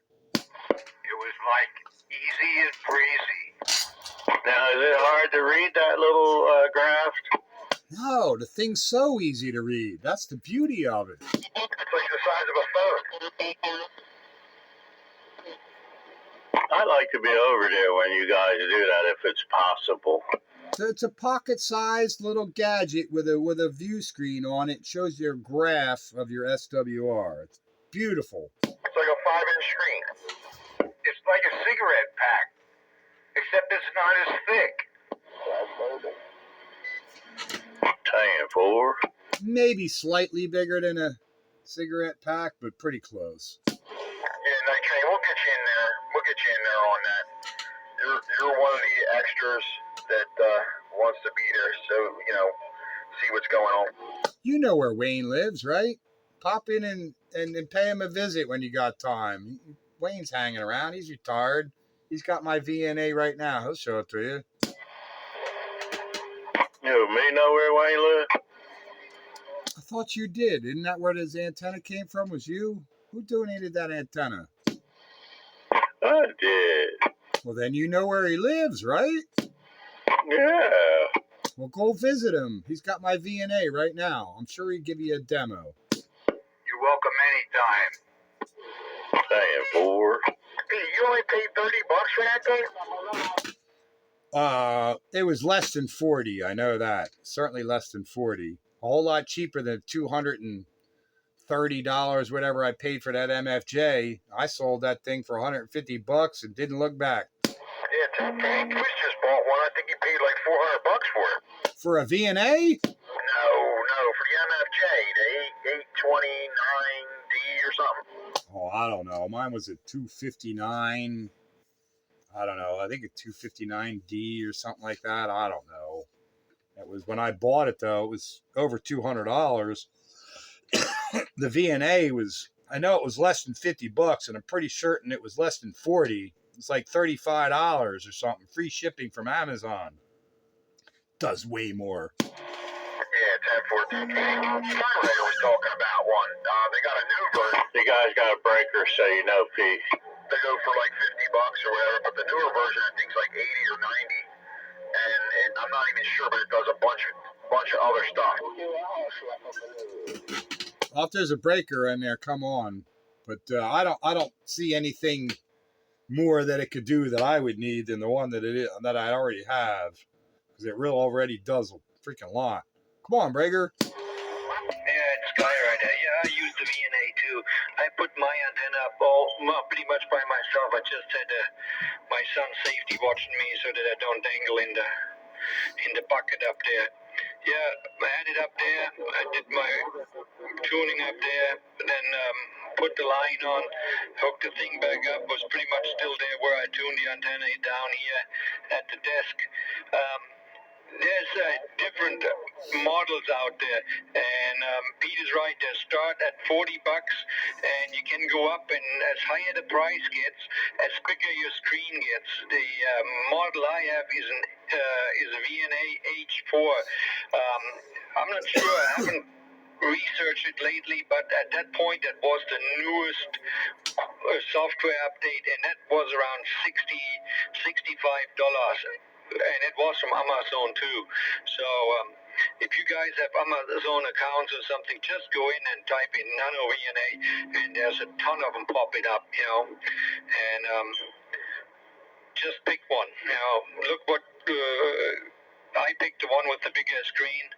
While that's much nicer there to see, and it works great. Mine came with a couple of cables, the small N hookups, and I got another $15 worth of adapters, and I'm good to go. Everything what I do here on the radios, on the antenna, works fine. SWR and the Smith chart. So, like Pete said, if you have your Smith chart up, move the thing as close to the sender, and then switch over to your SWR and pick the channel that you want and move your low SWR to that. And I tell you what, on my mobile antenna, I tuned that thing down to 1-to-1 with the VNA. So just to reiterate, that is the best antenna tuning tool available to radio enthusiasts to current times ever. Am I wrong? No, you're correct. I would second that. No, the one I looked at on Amazon, man, the thing was $200 and something. You're looking at the wrong thing then. Nano VNA. You don't have to get the most expensive one to get all the features that you need. I'd never even seen one that expensive, so I don't know what that one is, but I'm cheap. I went for the cheapest one I could find, and I'm telling you, it does everything that I need. It is the best tool for a radio operator to take care of antennas and other things that has ever come along, and for less than $100, you can get them. I've said this before. I have the Nano VNA-H. I've had it for a couple years now, and this thing has fallen off the roof, and it still works. Hey, now, on this word VNA, is it V ampersand A, or is it V, the letter N, and A? What is it? Victor November Alpha. Nano November Alpha November Oscar. Nano Victor November Alpha. 2 words. Nano VNA. No hypersands, no punctuation marks. Nano VNA. Tim Roger, VNA. It's the shit. Yeah, I just pulled one up on Amazon, 4580. Nano VNA-H Vector Network Analyzer. And if you keep searching, you'll find, especially Amazon, I do this with everything on Amazon that I go and buy. So I'll find something that I want, and then just keep looking at those same items. And I don't know if they come from different actual vendors or what, but you'll find the same exact thing cheaper than the first one that shows up. You just got to keep looking. And then I'll put that one in my shopping cart, and I'll keep looking and keep looking. Oh, there's one cheaper. Put that one in my shopping cart. I'll keep looking and keep looking for one cheaper. Put that one in my shopping cart. Keep looking, keep looking. All right, I haven't found one cheaper. I go to my shopping cart. I delete the 2 expensive ones and go with the cheapest one, and they're all the same. And sometimes you'll get suggestions for ones that are better. I just sent you a picture of mine. Yeah, the one that I bought for 65 is going now for 82. Even still compared to the MFJ analyzers, which I thought were good, but I first bought one of them 20 years ago, and they were good. That was the best thing available at the price point at the time. The best thing available at the best price point right now is those Nano VNAs. No matter which one you get, even if you spend for the $100 bigger screen one, they are the best damn tool in your toolbox for a radio enthusiast for the price point that has come along up in all history till now. I got rid of my FJ analyzer. The VNA works so much better. Yeah, here's now one for $55 that is a little bit smaller screen.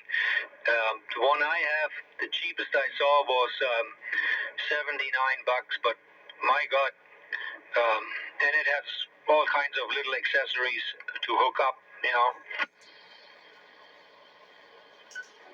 The one I'm looking at right now on Amazon for $45, it says it's unavailable. So I'll keep looking.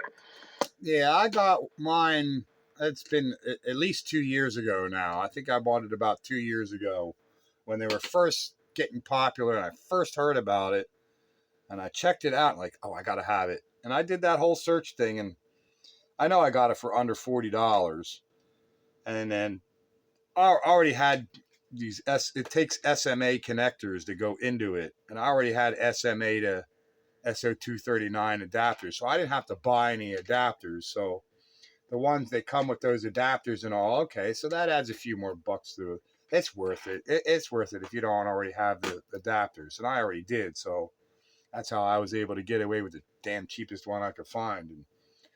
And I think mine is like version 2.5 or something like that. But anything, man, even whatever one you find, I'm telling you, you're gonna love it. Yeah, I now here one that 287. The difference is it's not only the HF band, it goes all the way down to the VHF bands. So that has a little bit a wider range. I know mine goes somewhere down in the low frequency range. I think it's like 100 kilohertz, maybe 200 kilohertz, something like that. And it'll go up to like 3 gigahertz. It's way wider range than the MFJ. The MFJ didn't even go into UHF unless you bought the higher version one and went to UHF. But this thing goes up into, microwave frequencies.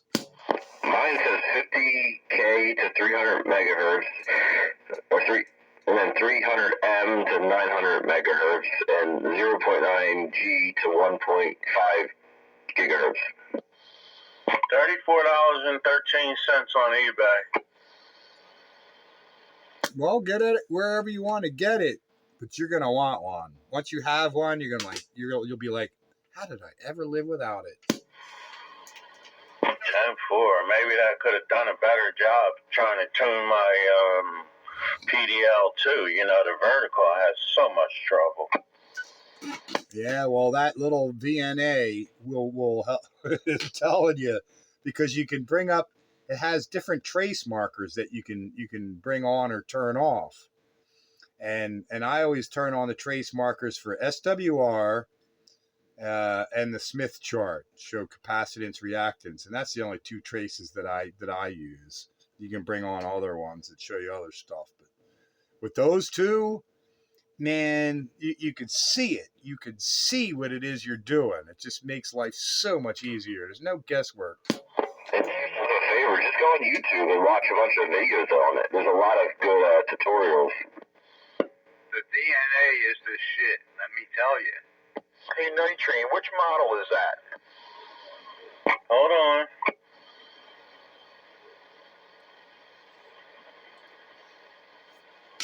Say what you will about the Chinese, but they're making available test gear to us that was unavailable unless you had thousands of dollars to spend years ago.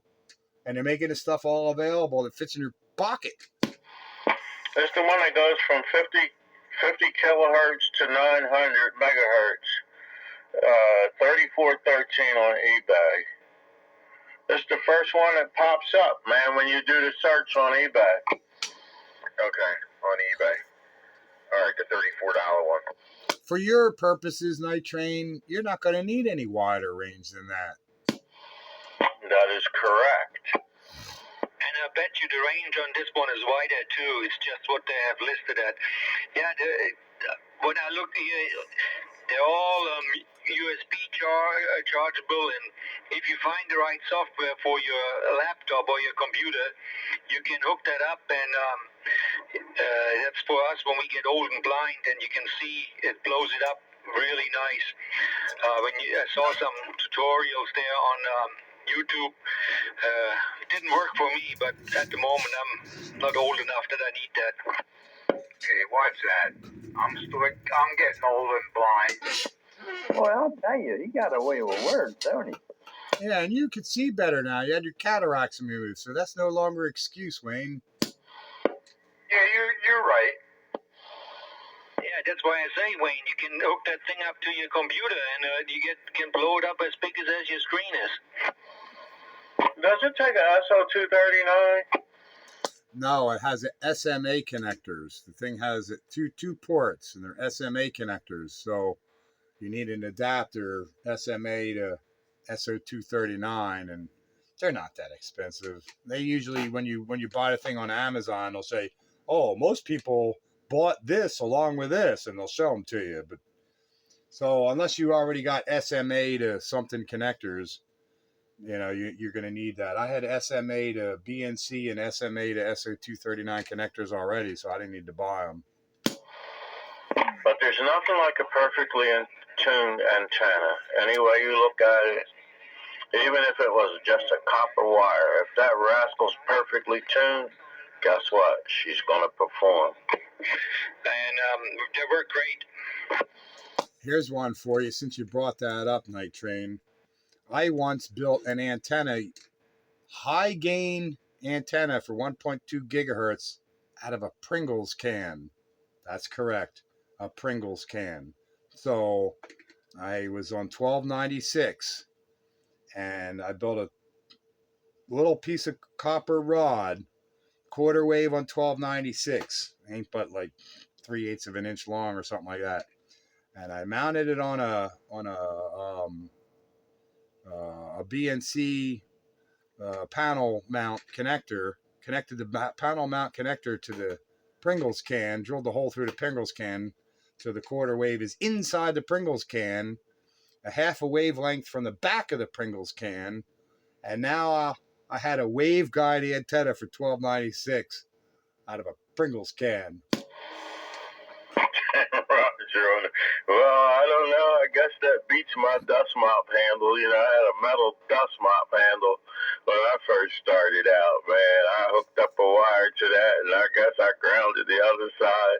I was getting out. So how far is it from Lansdale to Allentown? What is that? I don't know, 20, 25 miles, something like that. There was a 1200 repeater up in Allentown, and I was using my walkie-talkie on my back patio and point my Pringles can towards Allentown, and I don't know, a couple of watts of HT power. I was talking on that repeater at Allentown. Yeah, that sounds good. Here's one for $20. Did you see this one for 1960?